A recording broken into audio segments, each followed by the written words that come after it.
ನಮಸ್ತೆ ವೀಕ್ಷಕರೇ, prime time debate ಈ ವಿಶೇಷ ನೇರ ಪ್ರಸಾರ ಕಾರ್ಯಕ್ರಮಕ್ಕೆ ಸ್ವಾಗತ. ಇವತ್ತು ನಾವು ಪ್ರೈಮ್ ಟೈಮ್ ಡಿಬೇಟಲ್ಲಿ ವೀಕ್ಷಕರೇ ಒಂದು ಕುತೂಹಲಕಾರಿ ಸಂಗತಿ, ಒಂದು ಕುತೂಹಲಕಾರಿ ವಿಷಯವನ್ನು ತಗೊಂಡು ಬಂದಿದ್ದೇವೆ. ಏನಪ್ಪ ಅಂತ ಹೇಳಿದರೆ, ನಾವು ಶಾಲಾ ದಿನಗಳೆಲ್ಲ ಆಗ್ಬೋದು, ಬೇರೆ ದಿನಗಳೆಲ್ಲ ಆಗ್ಬೋದು, ಆಟೋಟ ಒಂದು ಕೂಟಗಳನ್ನು ಏರ್ಪಡಿಸಿ ಸ್ಪರ್ಧೆ ಮಾಡಿ ಅವರಿಗೆ ಒಂದು ಬಹುಮಾನ ಕೊಡೋದು ನೋಡಿದ್ದೇವೆ. ಇತ್ತೀಚಿನ ದಿನಗಳಲ್ಲಿ ಅಥವಾ ಒಂದು ಕಲಿಯುವುದರಲ್ಲಿ ಒಳ್ಳೆಯದಿದ್ದು ಅವನಿಗೆ ಏನಾದರೂ ಸ್ಕಾಲರ್ಶಿಪ್ ಅಥವಾ ಇನ್ನೂ ಏನೋ ಒಂದು ಬಹುಮಾನವನ್ನು ನೋಡಿದ್ದೇವೆ. ಆದರೆ ಇತ್ತೀಚಿನ ದಿನದಲ್ಲಿ ಪಂಚಾಯತ್ಗಳು, ಗ್ರಾಮ ಪಂಚಾಯತ್ಗಳು ಈ ಕಸದ ರಾಶಿ, ಈ ಕಸದ ಸಮಸ್ಯೆ, ಎಲ್ಲೆಲ್ಲೆಂದರಲ್ಲಿ ಅಲ್ಲಿ ಕಸ ಬಿಸಾಕಿ ಹೋಗುವ ನಾಗರಿಕರ ಈ ನಡೆಯನ್ನು ನೋಡಿ ಬೇಸತ್ತು ಅದನ್ನು ಗುರುತಿಸುವವನಿಗೆ ಪತ್ತೆ ಹಚ್ಚಿ, ಅಂದರೆ ಫೋಟೋ ಕಳಿಸಿ ವಾಟ್ಸಪ್ ಮಾಡಿ ಅವನಿಗೆ ಬಹುಮಾನ ನೀಡುವುದನ್ನು ನಾವು ನೋಡ್ತಾ ಇದ್ದೇವೆ. ಈ ಉಡುಪಿ ಜಿಲ್ಲೆಯ ಹಲವಾರು ಪಂಚಾಯತ್ಗಳು ಆ ಒಂದು ಸಾಹಸಕ್ಕೆ ಕೈ ಹಾಕಿದೆ. ಅಂದರೆ ವಾಟ್ಸಪ್ ಬ್ರಹ್ಮಾಸ್ತ್ರವನ್ನು ಒಂದು ಪ್ರಯೋಗ ಮಾಡ್ತಾ ಇದೆ. ನೀವು ನಿಮ್ಮ ನೆರೆಯ ಎಲ್ಲಾದರೂ ಯಾರಾದರೂ ಕಸ ಬಿಸಾಕ್ತಾರಾ, ಅದರ ಫೋಟೋ ತೆಗೆದು ನಮಗೆ ಕಳುಹಿಸಿ, ನಾವು ನಿಮಗೆ ಬಹುಮಾನ ಕೊಡ್ತೀವಿ ಅಂತ ಹೇಳಿ ಪಂಚಾಯತ್ಗಳು, ಈಗ ಗ್ರಾಮ ಪಂಚಾಯತ್ಗಳು ಮುಂದೆ ಬಂದಿದ್ದಾರೆ. ಈ ವಿಷಯದ ಬಗ್ಗೆ ನಾನಿವತ್ತು ಚರ್ಚೆ ಮಾಡಬೇಕು. ಹೇಗೆ ಬಹುಮಾನ ನೀಡ್ತಾರೆ, ಹೇಗೆಲ್ಲ ಕಸದಿಂದ ಮುಕ್ತಗೊಳಿಸ್ಬೋದು, ಸ್ವಚ್ಛ ಭಾರತಕ್ಕೆ, ಈ ಸ್ವಚ್ಛ ಭಾರತ ಏನು ಪ್ರಧಾನಮಂತ್ರಿಗಳ ಕನಸಿದೆ, ಈ ಸ್ವಚ್ಛ ಭಾರತಕ್ಕೆ ಜನ ಹಾಗೂ ಗ್ರಾಮ ಪಂಚಾಯತ್ಗಳು ಹೇಗೆ ಸನ್ನದ್ಧಾಗ್ತಾ ಇದೆ ಅಂತ ಹೇಳಲಿಕ್ಕೆ ನಾನು ಈ ವಿಷಯದಲ್ಲಿ ಚರ್ಚೆ ಮಾಡಲಿಕ್ಕಿದ್ದೇನೆ. ಈ ಚರ್ಚೆ ಮಾಡಲಿಕ್ಕೆ ನನ್ನೊಂದಿಗೆ ಉಡುಪಿ ಜಿಲ್ಲೆ, ಉಡುಪಿ ತಾಲೂಕಿನ ಶಿರುವ ಗ್ರಾಮ ಪಂಚಾಯತ್ ವ್ಯಾಪ್ತಿಯ ಈ ಸಮಸ್ಯೆಯ ಬಗ್ಗೆ ಮತ್ತು ಈ ಯೋಜನೆ ಬಹುಮಾನದ ಬಗ್ಗೆ ಸಮಗ್ರವಾಗಿ ಮಾಹಿತಿ ನೀಡಲಿಕ್ಕೆ ಅದೇ ಪಂಚಾಯತ್, ಶಿರುವ ಗ್ರಾಮ ಪಂಚಾಯತ್ನ ಸದಸ್ಯರಾದಂಥ KR ಪಾಟ್ಕರ್ ಅವರು ನಮ್ಮೊಂದಿಗಿದ್ದಾರೆ. ಅವರಿಗೆ ನಾನು ಆತ್ಮೀಯವಾಗಿ ಕಾರ್ಯಕ್ರಮಕ್ಕೆ ಸ್ವಾಗತ ಮಾಡ್ತೇನೆ.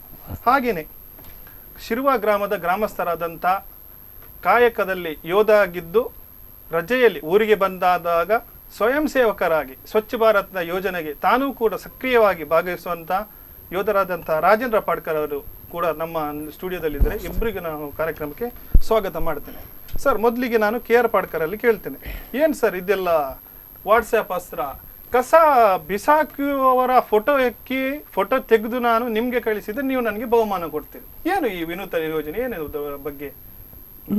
ನಾವು ಇವತ್ತು ದಿನಂಪ್ರತಿ ನಮ್ಮ ದೈನಂದಿನ ಜೀವನದಲ್ಲಿ ಯಾವುದೇ ರಸ್ತೆಗೆ ಹೋದರೂ ಕೂಡ ಕಾಣುವಂಥದ್ದು ಕಸದ ರಾಶಿಗಳು, ಪ್ಲಾಸ್ಟಿಕ್ ತೊಟ್ಟೆಗಳು, ತ್ಯಾಜ್ಯ, ಮದ್ಯದ ಬಾಟ್ಲಿಗಳು. ಈ ಬಗ್ಗೆ ಎಷ್ಟೋ ಜಾಗೃತಿ ಕಾರ್ಯಕ್ರಮಗಳು ದೃಶ್ಯ ಮಾಧ್ಯಮ ಇರ್ಬೋದು, ಪತ್ರಿಕೆ ಮಾಧ್ಯಮ ಇರ್ಬೋದು, ಎಲ್ಲರೂ ಮಾಡಿದ್ದಾರೆ. ಎಷ್ಟೋ ಸಂಘ ಸಂಸ್ಥೆಗಳು ಈ ನಿಟ್ಟಿನಲ್ಲಿ ಕೆಲಸವನ್ನು ಕೂಡ ಮಾಡಿದೆ. ಎಷ್ಟೋ ಕಾರ್ಯಕ್ರಮಗಳನ್ನು ಶ್ರಮದಾನದ ಮೂಲಕ ಕೂಡ ಇವತ್ತು ಹೆಕ್ಕುವಂಥ ಕೆಲಸವನ್ನು ಮಾಡಿ. ಆದರೆ ಇವತ್ತು ಏನು ಜನರು ಅಥವಾ ನಾಗರಿಕರು ಇದನ್ನು ಹಾಕ್ತಿರುವಂಥದ್ದು ನಾಗರಿಕರು, ಬೇರೆ ಯಾರು ಬಂದು ಹಾಕಲಿಕ್ಕೆ, ಪ್ರಾಣಿಗಳು ಬಂದಂಥದ್ದು ಹಾಕಲಿಕ್ಕೆ ಸಾಧ್ಯ ಇಲ್ಲ. ಇಂತಹ ನಾಗರಿಕರು ಯಾಕೆ ಇದನ್ನು ಮಾಡ್ತಾ ಇದ್ದಾರೆ, ಯಾಕೆ ಮತ್ತು ಕೂಡ ಅವರಿಗೆ ಅದನ್ನು ಅಷ್ಟು ಜಾಗೃತಿ ಹುಟ್ಟಿಸ್ತಿಲ್ಲ ಎಂಬಂತಹ ಒಂದು ಕಲ್ಪನೆ, ಒಂದು ಯೋಚನೆ. ಈ ನಿಟ್ಟಿನಲ್ಲಿ ಎಲ್ಲ ಕಾರ್ಯಕ್ರಮಗಳು ಮಾಡಿ ಆಯಿತು, ಎಲ್ಲವನ್ನೂ ಮಾಡಿ ಆಯಿತು, ಎಲ್ಲವೂ ಹೇಳಿ ಆಯಿತು, ಆದರೂ ಸುಧಾರಿದಿಲ್ಲ. ಹೀಗೆ ನಾನು ಕೂತ್ಕೊಂಡು ಹೀಗೆ ಆಲೋಚನೆ ಬಂದು ಜನರನ್ನು ಸ್ವಲ್ಪ ಒಂದು ರೀತಿಯಲ್ಲಿ ಮುಜುಗರಕ್ಕೆ ಒಳಪಡಿಸುವಂಥದ್ದು ಅಥವಾ ನಾಚಿಕೆಗೆ ಒಳಪಡಿಸುವಂಥದ್ದು ಅಥವಾ ಒಂದು ರೀತಿಯಲ್ಲಿ ಭಯವನ್ನು ಹುಟ್ಟಿಸುವಂತಹ ಒಂದು ರೀತಿಯಲ್ಲಿ ಈ ಒಂದು ಸ್ಪೆಷಲಿಯಾಗಿ ನನ್ನ ವಾರ್ಡಿಗೆ ಸಂಬಂಧಪಟ್ಟು ನಾನು ಒಂದು ಕಾರ್ಯಕ್ರಮವನ್ನು ಒಂದು ಮಾಡಬೇಕು ಅಂತ ರೀತಿಯಲ್ಲಿ ಜನರಿಗೆ ಇದನ್ನು ಮಾಹಿತಿಯನ್ನು ಕೊಟ್ಟಿದ್ದೆ.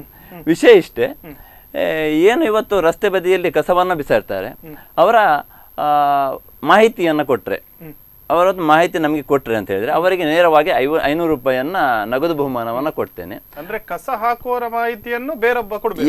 ಯಾರು ಈಗ ನಾವು ಒಬ್ರು ಕಸ ಹಾಕುದನ್ನ ನೋಡಿ ಹಾಕಿದ್ರೆ ಅವರು ಫೋಟೋ ಕಳಿಸಿದ್ರೆ ಅವರಿಗೆ ನೀವು ಬಹುಮಾನ ಕೊಡ್ತೀರಿ. ಹೌದು, ಅವರು ಕಳಿಸಿದ್ರೆ ಅವರಿಗೆ, ಅವರು ನಂಗೆ ಫೋಟೋವನ್ನು ಕಳಿಸಿದ್ರೆ ಅವರಿಗೆ ಬಹುಮಾನ ಕೊಡ್ತಾರೆ. ಅಂದ್ರೆ ಈ ಪೊಲೀಸ್ ಇಲಾಖೆಗಳಲ್ಲಿ ಕಳ್ಳನನ್ನು ಪತ್ತೆ ಹಚ್ಚಿದ್ರೆ, ಸಹಾಯ ಮಾಡಿದ್ರೆ, ಪೊಲೀಸ್ ಇಲಾಖೆಗೆ ಪೊಲೀಸ್ನವರು ಹೇಗೆ ಸಹಾಯ ಮಾಡಿದವನಿಗೆ ಮಾಹಿತಿ ನೀಡಿದ್ರೆ ಹಾಗೆ ರೀತಿ ನೀವು ಮಾಡುವಂತದ್ದು.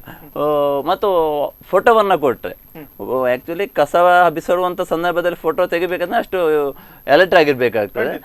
ಈ ವಾಹನದಲ್ಲಿ ಬಂದು ಸುರಿಯುವಂತ ಸಂದರ್ಭದಲ್ಲಿ ಫೋಟೋ ತೆಗಲಿಕ್ಕೆ ಆಗ್ತದೆ. ಆ ಫೋಟೋವನ್ನು ಕಳಿಸಿದ್ರೆ ಅವನಿಗೆ 1000 ಕೊಡ್ತೇನೆ ಎಂಬಂತ ಮಾತನ್ನು ನಾನು ಹೇಳಿದ್ದು ಯಾವುದೇ ಪ್ರಚಾರಕ್ಕಾಗಿ ಅಥವಾ ಪತ್ರಿಕೆಯಲ್ಲಿ ಬರಬೇಕೆಂಬಂತ ಉದ್ದೇಶವನ್ನು ಇಟ್ಕೊಂಡು ಹೇಳಿದಲ್ಲ. ಮುಖ್ಯವಾಗಿ ನಮ್ಮ ವಾರ್ಡ್ಗೆ ಅದಕ್ಕೆ ಸಂಬಂಧಪಟ್ಟು ಎಲ್ಲಿಯೂ ಕೂಡ ಅಂತ ಕಸ ಹಾಕುವಂತಹ ಪ್ರವೃತ್ತಿ ಈ ಬೆಳಿಬಾರ್ದು. ಮತ್ತು ಜನರು ಸ್ವಲ್ಪ ಈಗ ಇಬ್ಬರು ನಾವು ಫೋಟೋ ಒಂದು ರೀತಿಯಲ್ಲಿ ಅವರಿಗೆ ಮುಜುಗರ ಇರ್ತದೆ, ಒಂದು ರೀತಿ ಭಯ ಇರ್ತದೆ, ಯಾರು ನನ್ನ ಫೋಟೋ ತೆಗಿತಿರ್ಬೋದು, ನಾನು ಬಿಸಾಡಬಾರ್ದು ಎಂಬಂಥ ಒಂದು ಭಾವನೆ. ಇನ್ನೊಂದು, ನಾವು ಈ ರೀತಿ ಕೂಡ ಹೇಳಿದ್ದೇನೆ, ಯಾರ ಫೋಟೋ ಕಳಿಸ್ತಾರೆ ಆ ಫೋಟೋವನ್ನು ವಾಟ್ಸಪ್ಪಲ್ಲಿ ವೈರಲ್ ಮಾಡುವಂಥದ್ದು, ಆ ರೀತಿಯಲ್ಲಿ ಆ ವ್ಯಕ್ತಿಗೆ ಮುಜುಗರವನ್ನು ಹುಟ್ಟಿಸುವಂಥದ್ದು. ಮತ್ತು ಕೂಡ ಇವತ್ತು ಇಂತಹ ಕಸ ಹಾಕುವವರ ವಿರುದ್ಧವಾಗಿ ಖಂಡಿತವಾಗಿಯೂ ಪಂಚಾಯತ್ ರಾಜ್ ವ್ಯವಸ್ಥೆಯಲ್ಲಿ ಅವರಿಗೆ ದಂಡನೆಯನ್ನು ವಿಧಿಸುವಂತಹ, ಅವರಿಗೆ ಶಿಕ್ಷೆಯನ್ನು ವಿಧಿಸುವಂತಹ ವ್ಯವಸ್ಥೆ ಇದೆ. ಇದನ್ನು ನಾವು ಕೂಡ ಮಾಡಲಿಕ್ಕೆ ಸಾಧ್ಯತೆ ಇದೆ. ಆ ಫೋಟೋವನ್ನು ಕೊಟ್ಟಾಗ ನಮಗೆ ಕ್ಲಿಯರ್ ಆಗಿ ಪ್ರೂಫ್ ಆಯ್ತು, ಇಂಥವನೇ ಕಸವನ್ನು ಬಿಸಾಡಿದ್ದಾನೆ ಅಂತ ಹೇಳಿ. ನೇರವಾಗಿ ಕಸ ಹಾಕುವನಿಗೆ ದಂಡನೆ ಮಾಡುವಂತ ಪಂಚಾಯತಿಗಿದೆ. ಮತ್ತು ಪೊಲೀಸ್ ಇಲಾಖೆ ಕೂಡ ಇದಕ್ಕೆ ಸಹಕಾರವನ್ನ ಕೊಡ್ತದೆ. ಪಂಚಾಯತಿ ಇಲಾಖೆ ಈಗ ಒಬ್ಬ ವ್ಯಕ್ತಿಯನ್ನು ಗುರುತಿಸಿಕೊಂಡು ಈ ವ್ಯಕ್ತಿಯಿಂದ ಪರಿಸರ ಹಾಳಾಗ್ತದೆ, ನೈಸರ್ಗಿಕ ಪರಿಸರ ಹಾಳಾಗ್ತದೆ ಎಂಬಂತಹ ವಿಚಾರವನ್ನ ಪ್ರೂಫ್ ಆಗಿ ಹಿಡ್ಕೊಂಡು, ಆ ಫೋಟೋ ಒಂದು ಪ್ರೂಫ್ ಇರ್ತದೆ, ಅದನ್ನು ಹಿಡ್ಕೊಂಡು ನಾವು ಪೊಲೀಸ್ ಇಲಾಖೆಗೆ ಶಿಫಾರಸು ಮಾಡಿದಾಗ ಅವರು ಕೂಡ ಅವನ ಮೇಲೆ ಮೊಕದ್ದಮೆಯನ್ನು ದಾಖಲಿಸಲಿಕ್ಕೆ ಖಂಡಿತವಾಗಿ ಸಿದ್ಧರಿರ್ತಾರೆ. ಈ ನಿಟ್ಟಿನಲ್ಲಿ ಇಂತಹ ಒಂದು ಮಾಡೋದ್ರ ಮೂಲಕವಾಗಿ ಸ್ವಲ್ಪ ಒಂದು ರೀತಿಯಲ್ಲಿ ಅವೇರ್ನೆಸ್, ಒಂದು ರೀತಿಯಲ್ಲಿ ಮುಜುಗರ, ಒಂದು ರೀತಿಯಲ್ಲಿ ಭಯವನ್ನು ಕೇವಲ ಭಯ ಹುಟ್ಟಿಸುವ ಮಾತ್ರ ಅಲ್ಲ, ಅವನಿಗೆ ದಂಡೆಯನ್ನು ಹಾಕಬೇಕೆಂಬಂತಹ ನಿಟ್ಟಿನಲ್ಲಿ ನಾನು ಈ ಒಂದು ಕಾರ್ಯಕ್ರಮವನ್ನು ಜನರಿಗೆ ಈ ರೀತಿ ಮಾಡ್ತೇನೆ, ಈ ರೀತಿ ಮಾಹಿತಿ ಕೊಡಿ, ನಿಮ್ಗೆ ನಗದು ಬಹುಮಾನ ಕೊಡ್ತೇನೆ ಎಂಬ ಮಾತನ್ನ ಹೇಳಿದ್ದೆ. ರಾಜೇಂದ್ರರವರಲ್ಲಿ ಇವರೊಂದು ನೂತನ ಒಂದು ಕಾರ್ಯಕ್ರಮಕ್ಕೆ ಕೈ ಹಾಕಿದೆ. ನೀವು ಸಹ ಒಂದು ಇದರಲ್ಲಿ ಸ್ವಯಂ ಸೇವಕರಾಗಿ ವೃತ್ತಿಯಲ್ಲಿ ಒಂದು ಯೋಧನಾಗಿ ದೇಶ ಕಾಯುವ ಕೆಲಸದಲ್ಲಿ ಒಂದು ತೊಡಗಿಸಿಕೊಂಡ ಸಹ ಊರಿಗೆ ಬರುವಾಗ ರಜೆಯಲ್ಲಿ ಮಾಡುವ ಇಂಥ ಸಮಾಜಮುಖಿ ಕೆಲಸದಲ್ಲಿ ತಾವು ಸಹ ಕೈ ಜೋಡಿಸಿದೆ. ತಮ್ಗೆ ಹೇಗೆ ಅನಿಸ್ತಾ ಉಂಟು? ನಿಜವಾಗಿ ಯೋಧರಾಗಿ ಕೂಡ ಅಲ್ಲದಿದ್ರು ಕೂಡ ನಾವು ನಮ್ಮ ಮನೆ ಹತ್ರ ನಾವು ಸ್ವಚ್ಛವಾಗಿಡುವಂಥದ್ದು, ಅದು ಯಾರು ಹೇಳಿ ಅಥವಾ ಇನ್ನೊಬ್ಬರಿಂದ ಕೇಳಿ ನಾವು ಮಾಡ್ಬೇಕಂತದಲ್ಲ. ಸ್ವಚ್ಛವನ್ನು ನಾವು ನಮ್ಮ ಮನೆಯಿಂದಲೇ ಸ್ಟಾರ್ಟ್ ಮಾಡಬೇಕು. ಇನ್ನೊಂದು ಶಿಸ್ತು ಯಾವಾಗ ನಾವು ಸ್ಟಾರ್ಟ್ ಮಾಡ್ತೇವೋ ಆವಾಗ ಆಟೋಮೆಟಿಕ್ ಆಗಿ ಸ್ವಚ್ಛತೆ ಕೂಡ ಅಲ್ಲಿಂದ ಸ್ಟಾರ್ಟ್ ಆಗ್ತದೆ. ನಾವು ಅದಕ್ಕೆ ನಮ್ಮ ಮನೆಯಿಂದಲೇ ಸ್ಟಾರ್ಟ್ ಮಾಡಿದರೆ ಒಳ್ಳೇದು ಅಂತೇಳಿ ನಾವು ಮೊದಲು ನಮ್ಮ ಮನೆಯಿಂದ ಶುರು ಮಾಡುವಂಥದ್ದು, ಆಮೇಲೆ ನಮ್ಮ ವಾರ್ಡ್, ಪಂಚಾಯತ್, ಆಮೇಲೆ ದೇಶ. ಯೋಧನಾಗಿ ನಮ್ಮ ದೇಶದಲ್ಲಿ ಕೂಡ ನಾವೀಗ ಯೋಧರಾಗಿ ಕೆಲಸ ಮಾಡ್ತಾ ಇದ್ರು ಕೂಡ ನಾವು ಬೆಳಿಗ್ಗೆದ್ದು ಕೂಡಲೇ ಮೊದಲು ಮಾಡೋದು ಸ್ವಚ್ಛತೆಯ ಕಾರ್ಯಕ್ರಮವನ್ನು. ಮೊದಲನೇದಾಗಿ ಇಂಡಿವಿಜುವಲ್ ಆಗಿ, ವೈಯಕ್ತಿಕವಾಗಿ ನಮ್ಮ ಶಿಸ್ತಲ್ಲಿ ಎಲ್ಲ ಬರ್ತದೆ. ಶೇವಿಂಗ್ ಆಗಲಿ, ಕಟಿಂಗ್ ಆಗಲಿ, ಸ್ನಾನ ಆಗಲಿ, ನೈಲ್ ಕಟಿಂಗ್ ಆಗಲಿ ಎಲ್ಲ ಅನ್ನೋದು ಶಿಸ್ತಲ್ಲಿ ಬರ್ತದೆ. ಆ ಮೂಲಕ ನಾವು ಸ್ವಚ್ಛತೆಯನ್ನು ನಮ್ಮಲ್ಲಿ ಅಳವಡಿಸ್ಕೊಳ್ತೇವೆ. ನಮ್ಮಲ್ಲಿ ಅಳವಡಿಸ್ಕೊಂಡಿಂದ ನಮ್ಮ ಏರಿಯಾದಲ್ಲಿ ಅಳವಡಿಸ್ಕೊಂಡ ನಂತರ ಆಮೇಲೆ ನಮ್ಮ ಗ್ರಾಮ, ಪಂಚಾಯತ್, ದೇಶ ಅಂತ ಹೇಳಿ ಬರ್ತದೆ. ಹಾಗಾಗಿ ನಮಗೆ ಅಲ್ಲಿ ನಾವು ಊರಿಗೆ ವರ್ಷಕ್ಕೆ 2-3 ಸತಿ ಬರುವಾಗ ನಾವು ಇಲ್ಲಿ ನೋಡುವಾಗ ತುಂಬ ನಮಗೆ ರೋಡ್ ಸೈಡ್ಗಳಲ್ಲಿ, ನಮ್ಮ ಮನೆ ಅಕ್ಕಪಕ್ಕಗಳಲ್ಲಿ ಮುಖ್ಯವಾಗಿ ಪ್ಲಾಸ್ಟಿಕ್ ತ್ಯಾಜ್ಯ. ಸ್ವಚ್ಛತೆ ಅಂತ ಹೇಳಿದ್ರೆ ಬರೀ ಕಸ ಹಾಕುದು ಒಂದೇ ಪ್ರಶ್ನೆ. ಕಸ ಕೆಲವು ಡಿಸ್ಪೋಸ್ ಮಾಡ್ಬೋದು, ಆದರೆ ಪ್ಲಾಸ್ಟಿಕ್ ಏನಾಗ್ತದೆ ಅಂತ ಕರಗುವಂಥ ವಸ್ತು ಅಲ್ಲ. ಅದು ಎಷ್ಟೇ ವರ್ಷ ಆದರೂ ಕೂಡ ಅಗಿಯುವಾಗ ನಮಗೆ ಅದರಲ್ಲಿ JCB ಅಗಿಯುವ ಕೂಡ ಒಮ್ಮೆ ಪ್ಲಾಸ್ಟಿಕ್ಗಳು ಸಿಗ್ತವೆ. ಮುಖ್ಯವಾಗಿ ನಾವು ಹೇಳಿದಂತೆ ಪ್ಲಾಸ್ಟಿಕ್ಕನ್ನು ಆದಷ್ಟು ಕಡಿಮೆ ಯೂಸ್ ಮಾಡಬೇಕು ಅಂತ ಹೇಳಿ. ಹಾಗೆ ಊರಿಗೆ ಬಂದಾಗ ನಾವು ನಮ್ಮನ್ನು ನಾವೇ ಅಳವಡಿಸ್ಕೊಂಡ್ರೆ ಇನ್ನೊಬ್ಬರಿಗೆ ನಾವು ಮಾದರಿ ಆಗ್ಬೋದು. ಮಾದರಿ ಅಂದರೆ ನಮಗೆ ಹೆಸರು ಬೇಕಂತ ಹೇಳಲ್ಲ, ನಾವಾಗಿ ತಿಳ್ಕೊಂಡ್ರೆ ಇನ್ನು ನೋಡುವವರೊಂದು ಹೇಳ್ತಾರೆ, ನೋಡಿ ಅವರು ಬಂದು ಇದನ್ನು ಅವರನ್ನಷ್ಟಕ್ಕೆ ನಾವು ಕೂಡ ಯಾಕೆ ಮಾಡಬಾರ್ದು? ನಾವೀಗ ನಮ್ಮ ಊರಲ್ಲಿ ಮಾಡಿದರೆ ಅಕ್ಕಪಕ್ಕದಲ್ಲಿ ಹೋಗಿ ಬರುವವರು ನೋಡ್ತಾರೆ, ನಾವು ಕೂಡ ಈಗ ಮಾಡ್ಬೋದು ಅಂತ ಹೇಳಿ ಅವರು ಕೂಡ ಸ್ವಚ್ಛತೆಯ ಅಭಿಯಾನವನ್ನು ಅವರು ಕೂಡ ಸ್ಟಾರ್ಟ್ ಮಾಡ್ತಾರೆ ಅಂತ ನನ್ನ ಅಭಿಪ್ರಾಯ. ಸರಿ ಸರ್, ತಮ್ಮಲ್ಲಿ ಕೇಳಲಿಕ್ಕೆ ಇಷ್ಟಪಡ್ತೇನೆ, ಈ ಒಂದು ಪ್ರಯೋಗ ನೀನು ವಾಟ್ಸಪ್ಪಲ್ಲಿ ಫೋಟೋ ಕಳಿಸಿ ಇದರ ಮಾಡುವ ಮುಂಚೆ, ಯಾಕಂತ ಹೇಳಿದ್ರೆ ಇದು ನೀವು ಹೇಳಿದಾಗೆ ಬೇಸತ್ತು ನಾನು ಮಾಡಿದೆ ಇಂಥ ಕೆಲಸಕ್ಕೆ ಅಂತ ಹೇಳಿದೆ, ಈ ಮುಂಚೆ ಯಾವ ಎಲ್ಲ ಕೆಲಸ ಮಾಡಿರಿ, ಜನರ ಸ್ಪಂದನೆ ಹೇಗಿತ್ತು ಹಾಗೆ? ಆ್ಯಕ್ಚುಲಿ ಈ ಕಸದ ಕಾನ್ಸೆಪ್ಟ್ ನಾನು ತುಂಬ ಲೈಕ್ ಮಾಡುವಂಥದ್ದು. ಅದರ ಬಗ್ಗೆ ಆದಷ್ಟು ಜನರಿಗೆ ಅವೇರ್ನೆಸ್ ಆಗಬೇಕು, ಜನರಿಗೆ ತಿಳುವಳಿಕೆ ಬರಬೇಕು, ಜನರು ಸ್ವಬುದ್ಧಿಯಿಂದ ಕಸ ಬಿಸಾಡೋದನ್ನು ನಿಲ್ಲಿಸಬೇಕು ಎಂಬಂಥದ್ದು ನನ್ನ ಒಂದು ಯೋಚನೆ, ಅಪೇಕ್ಷೆ. ಈ ನಿಟ್ಟಿನಲ್ಲಿ ನಾವು ತುಂಬ ಪ್ರಯತ್ನವನ್ನು ಮಾಡಿದ್ದೇವೆ. ಕೆಲಸ ಅಂತ ಹೇಳಿ ಬಯಸ್ತೇವೆ, ತುಂಬ ಪ್ರಯತ್ನವನ್ನು ಕೂಡ ಮಾಡಿದ್ದೇವೆ ನಾವು. ಅದು ಎಲ್ಲಿ ಇವತ್ತು ರೋಡ್ ಸೈಡ್ಗಳಲ್ಲಿ ಪ್ಲಾಸ್ಟಿಕ್ ಹೆಕ್ಕುವ ಕಾರ್ಯಕ್ರಮವನ್ನು ಮಾಡಿದ್ದೇವೆ. ಸರಿ, ದಿನಕರ್ ಬಾಬು ಅವರು ಜಿಲ್ಲಾ ಪಂಚಾಯತ್ ಅಧ್ಯಕ್ಷರು ನಮ್ಮವರಿಗೆ ನೇರ ಪ್ರಸಾರದಲ್ಲಿದ್ದಾರೆ. ಸರ್ ನಮಸ್ತೆ. ನಮಸ್ತೆ, ಕೇಳ್ತಾ ಇಲ್ಲ ಸರ್? ನಮಸ್ತೆ, ಕೇಳಿಸಿದೆಯಾ? ಸರ್, ಎಲ್ಲಿಗ ನೋಡಿದ್ರೆ ಉಡುಪಿ ಜಿಲ್ಲೆ, ಉಡುಪಿ ಎಲ್ಲೇ ವ್ಯಾಪ್ತಿಯಲ್ಲಿ ನೋಡಿದ್ರು ಸಹ ಒಂದೇ ಸಮಸ್ಯೆ ಸರ್, ಕಸದ ರಾಶಿ, ಕಸದ ರಾಶಿ, ಕಸದ ರಾಶಿ. ಎಲ್ಲಿ ನೋಡಿದ್ರು ಸಹ ಅಲ್ಲಿ. ನಿಮ್ಗೆ ಗೊತ್ತಿರ್ಬೋದು ಸರ್, ಈಗ ಶಿರುವ ಗ್ರಾಮ ಪಂಚಾಯತ್ ನಾನು ಕಂಡಿದ್ದೇನೆ ಮತ್ತು ನೋಡಿದ್ದೇನೆ. ಈಗ ಇದು ನಾವು ಎಷ್ಟು ಪ್ರಯತ್ನ ಪಟ್ಟರು ಕೂಡ ಜನರ ಮನಸ್ಸಿಗೆ ಬರೆದಿದ್ದು ಏನು ಮಾಡ್ಲಿಕ್ಕೆ ಆಗುದಿಲ್ಲ. ಹೌದು, ಖಂಡಿತವಾಗಿ ಈ ನಿಟ್ಟಿನಲ್ಲಿ ನಾವು ಹಲವಾರು ಕಾರ್ಯಕ್ರಮ ನಮ್ಮ ಜಿಲ್ಲಾ ಪಂಚಾಯತ್ ಮಾಡಿದ್ದೇವೆ. ಜನರಿಗೆ ಜಾಗೃತಿ ಕೊಟ್ಟುವಂತ ತುಂಬಾ ಕಾರ್ಯಕ್ರಮವನ್ನು ನಾವು ಈಗ ಆಲ್ರೆಡಿ ಈಗಲೇ ಮಾಡಿದ್ದೇವೆ. ಸರಿ ಹೇಳಿ. ಅದೇ ಸರ್, ಈಗ ಪಂಚಾಯತ್ಗಳು ಒಂದು ಅಸ್ತ್ರ ಪ್ರಯೋಗಿಸ್ತಾ ಇದ್ದಾರೆ. ಕಸ ಹಾಕಿದವನ ಫೋಟೋ ತೆಗೆದು ಕಳಿಸಿ ನಾನು ಅವನಿಗೆ ಬಹುಮಾನ ಕೊಡ್ತೀವಿ ಅಂತ ಹೇಳ್ತಿದ್ದಾರೆ. ನಿಮ್ಗೆ ಗೊತ್ತಿರ್ಬೋದು, ಬೆಳಪು ಗ್ರಾಮ ಪಂಚಾಯತ್ ಅವರು ಮಾಡಿದ್ರು, ಈಗ ಶಿರುವ ಗ್ರಾಮ ಪಂಚಾಯತ್ ಅವರು ಮಾಡ್ತಿದ್ದಾರೆ. ನೀವು ಯಾವ ರೀತಿ ಸ್ಪಂದನೆ ಕೊಡ್ತೀರಿ ಪಂಚಾಯತ್ಗಳಿಗೆ ಅಂತ ಹೇಳಿ? ನಮ್ದು ಕೂಡ ನಾವು ಈಗ ಆಲ್ರೆಡಿ ನಾವು ಸಭೆಗಳ ನಿರ್ಣಯ ಕೂಡ ಆಗಿದೆ. ಎಲ್ಲಾ ಪಂಚಾಯತ್ ಅಲ್ಲಿ ಕೂಡ ನಮ್ಮ ಹೊಸ ಸಿಸ್ಟಮ್ SLR ಘಟಕ, ಹೌದು SLR, ಆಗ ಆ ಮೂಲಕವೇ ಕಸ ವಿಲೇವಾರಿ ಮಾಡ್ಬೇಕು ಅನ್ನೋ ಒಂದು ಕಲ್ಪನೆ ನಮ್ಮ ಇಡೀ ಜಿಲ್ಲೆಯಲ್ಲಿ ಕೊಟ್ಟಿದ್ದೇವೆ. ಬಹುತೇಕ ಎಲ್ಲಾ ಪಂಚಾಯತ್ಗಳಲ್ಲಿ ಕಾರ್ಯಕ್ರಮ ಅನುಷ್ಠಾನವಾಗುವಂತಲ್ಲಿದೆ. ಕೆಲವೊಂದು ಕಡೆ ಜಾಗದ ಸಮಸ್ಯೆಯಿಂದ ಮತ್ತೆ ಬೇರೆ ಬೇರೆ ಸ್ವಲ್ಪ ಹಿನ್ನಡೆ ಆಗಿದೆ. ಆದ್ರೆ ರಾಜ್ಯದಲ್ಲಿ, ದೇಶದಲ್ಲಿ ನಮ್ಮ ಜಿಲ್ಲೆಗೆ ಇದು ಒಳ್ಳೆ ಕಾರ್ಯಕ್ರಮ ಕೊಟ್ಟಂತ ಹೆಮ್ಮೆ ನಮಗಿದೆ. ಹಾಗೆ ಸರ್, ಮುಂದಿನ ದಿನಗಳಲ್ಲಿ ಯಾವ ರೀತಿಯಾಗಿ ಪರಿಹರಿಸಬಹುದು? ಯಾಕಂತ ಹೇಳಿದ್ರೆ ಕೆಲವು ಕಡೆಯಲ್ಲಿ ಕಸದ ಸಮಸ್ಯೆ ತುಂಬಾ ಇದೆ, ಮತ್ತೆ ಪಂಚಾಯತ್ಗಳಲ್ಲಿ ಅಂದ್ರೆ ಡಂಪಿಂಗ್ ಯಾರ್ಡ್ಗಳ ಒಂದು ಜಾಗದ ಕೊರತೆ ಸಹ ಇದೆ. ಈಗ ನಾವು ಅದಕ್ಕೆ ಸರ್ಕಾರದ ಆದೇಶ ಕೂಡ ಉಂಟು, ನಾವು ನಿರ್ಣಯ ಕೂಡ ಮಾಡಿದ್ದೇವೆ. ಎಲ್ಲಿ ಜಾಗ ಕಮ್ಮಿ ಉಂಟು ಅಂತ ಪಂಚಾಯತ್ಗಳಿಗೆ ಹತ್ತಿರದ 2-3 ಪಂಚಾಯತ್ಗಳು ಸೇರಿಕೊಂಡು ಒಂದು ಕಡೆ ಅದಕ್ಕೆ ವ್ಯವಸ್ಥೆ ಮಾಡುವಂತ ಇದನ್ನು ಮಾಡ್ತಾ ಇದ್ದೆ. ಈ ನಿಟ್ಟಿನಲ್ಲಿ ತುಂಬಾ ಪ್ರಯತ್ನ ಆಗಿದೆ. ನಮ್ಮ ಗಂಗೊಳ್ಳಿ ಪಂಚಾಯತ್ ಇರ್ಬೋದು, ನಮ್ಮ ಕಲ್ಲೂರು, ಮತ್ತೆ ಅಲ್ಲಿ ಆ ಭಾಗದಲ್ಲಿ ನಮ್ಮ ಎಮ್ಮಡಿ ಪಂಚಾಯತಿ, ಇದೆಲ್ಲ ಸ್ವಲ್ಪ ಪ್ರಯತ್ನ ಆಗ್ತಾ ಉಂಟು. ಸರಿ ಸರ್, ಓಕೆ ಧನ್ಯವಾದಗಳು ಸರ್ ನಿಮ್ಮ ಮಾಹಿತಿ. Okay, thank you sir, thank you.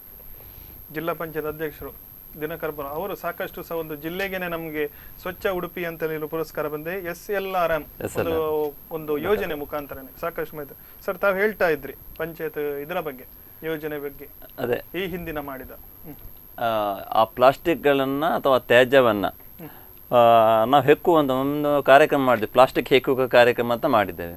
ಮತ್ತೆ ಅದಕ್ಕೆ ಮುಂಚೆ ಕಳೆದ ಬಾರಿ ನಾವು ಕಸ ಹೆಕ್ಕುವ ಸ್ಪರ್ಧೆ ಕೂಡ ಮಾಡಿದ್ದೇವೆ. ಅದರ ಬಗ್ಗೆ ಹೇಳ್ಬೇಕು ಸರ್, ಏನು ಕಸ ಹೆಕ್ಕುವ ಸ್ಪರ್ಧೆ, ಹೇಗೆಲ್ಲ ನಡೆಯಿತು, ಇದು ಕೂಡ ಬಹುಮಾನ ನೀಡಿದ್ರಿ? ಎಸ್, ಇದು ಕಸ ಹೆಕ್ಕುವ ಸ್ಪರ್ಧೆ ಅಂದ್ರೆ ಒಬ್ಬನಿಗೆ ಬಹುಮಾನ ಸಿಗ್ಬೇಕು ಅಥವಾ ಬಹುಮಾನ ಪಡಿಬೇಕು ಎಂಬಂತದ್ದು ಮುಖ್ಯ ಅಲ್ಲ.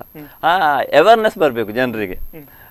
ಕಸ ಹೆಕ್ಕಬೇಕು, ನಾವು ಜನರು ಬಿಸಾಡ್ತಿದ್ದಾರೆ, ನಾವು ಹೆಕ್ಕಿಕೊಳ್ಳ ಇನ್ನೊಬ್ಬರಿಗೆ ಅದು ಪ್ರೇರಣೆ ಆಗಬೇಕು.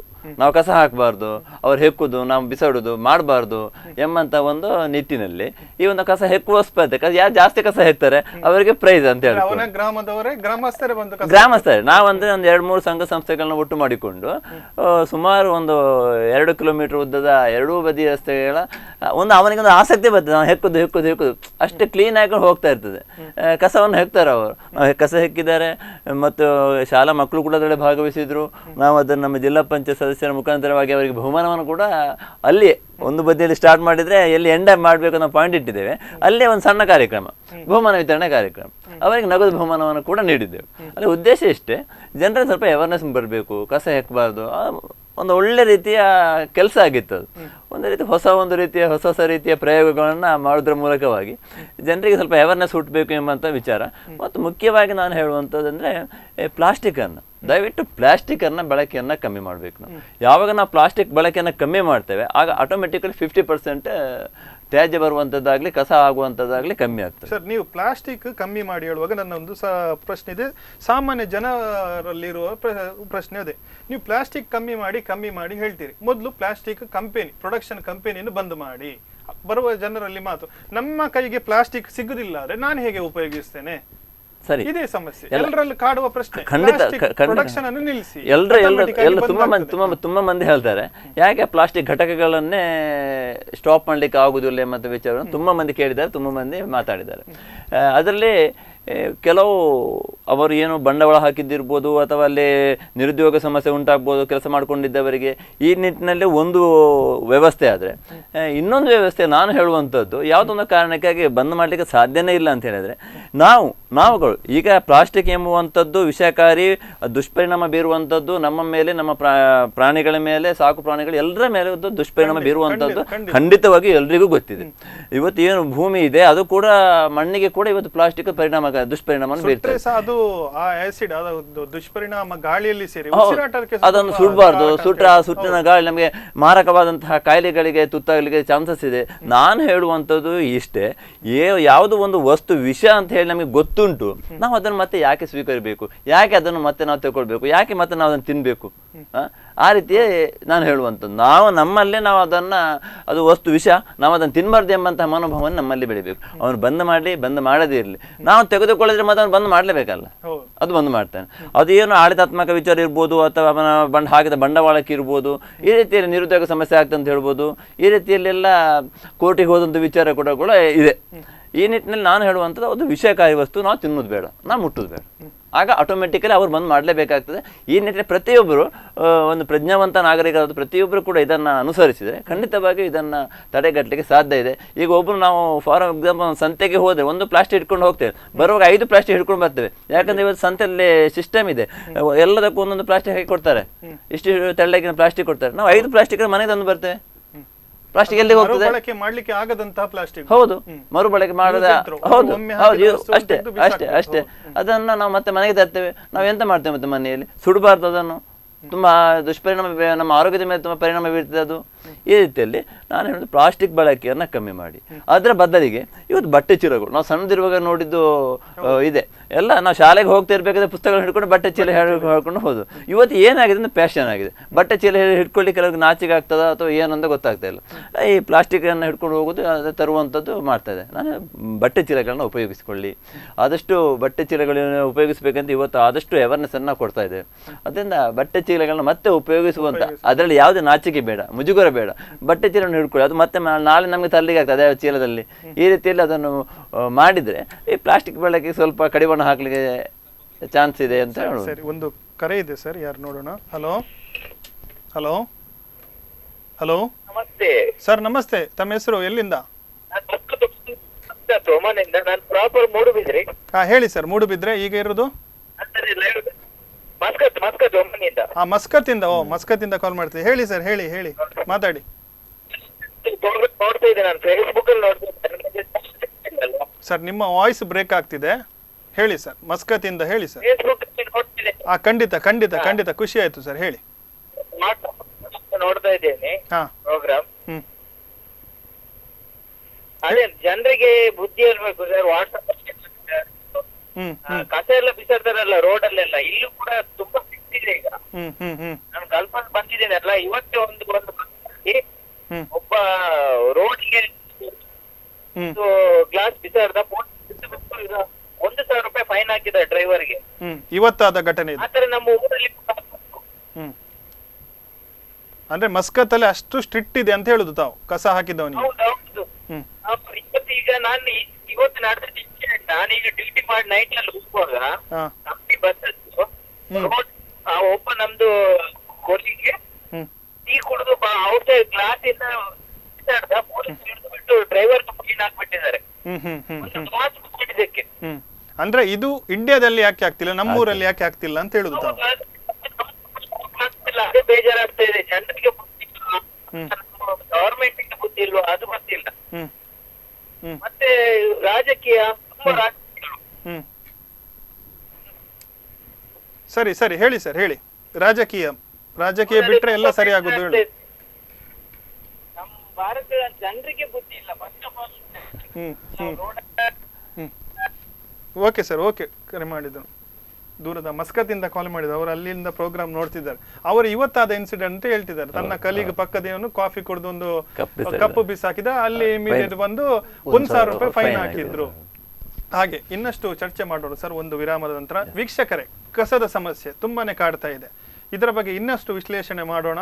ಹೇಗೆ ನಿವಾರಿಸಬಹುದು, ಏನೆಲ್ಲ ಇವರ ಹತ್ರ ವಾಟ್ಸಪ್ ಅಸ್ತ್ರ ಇದೆ, ಇನ್ನಷ್ಟು ಹೇಗೆ ಬಳಕೆ ಮಾಡಬಹುದು ಆ ವಸ್ತ್ರಗಳನ್ನೆಲ್ಲ ಅಂತ ಹೇಳಿ ಸಣ್ಣ ವಿರಾಮದ ನಂತರ.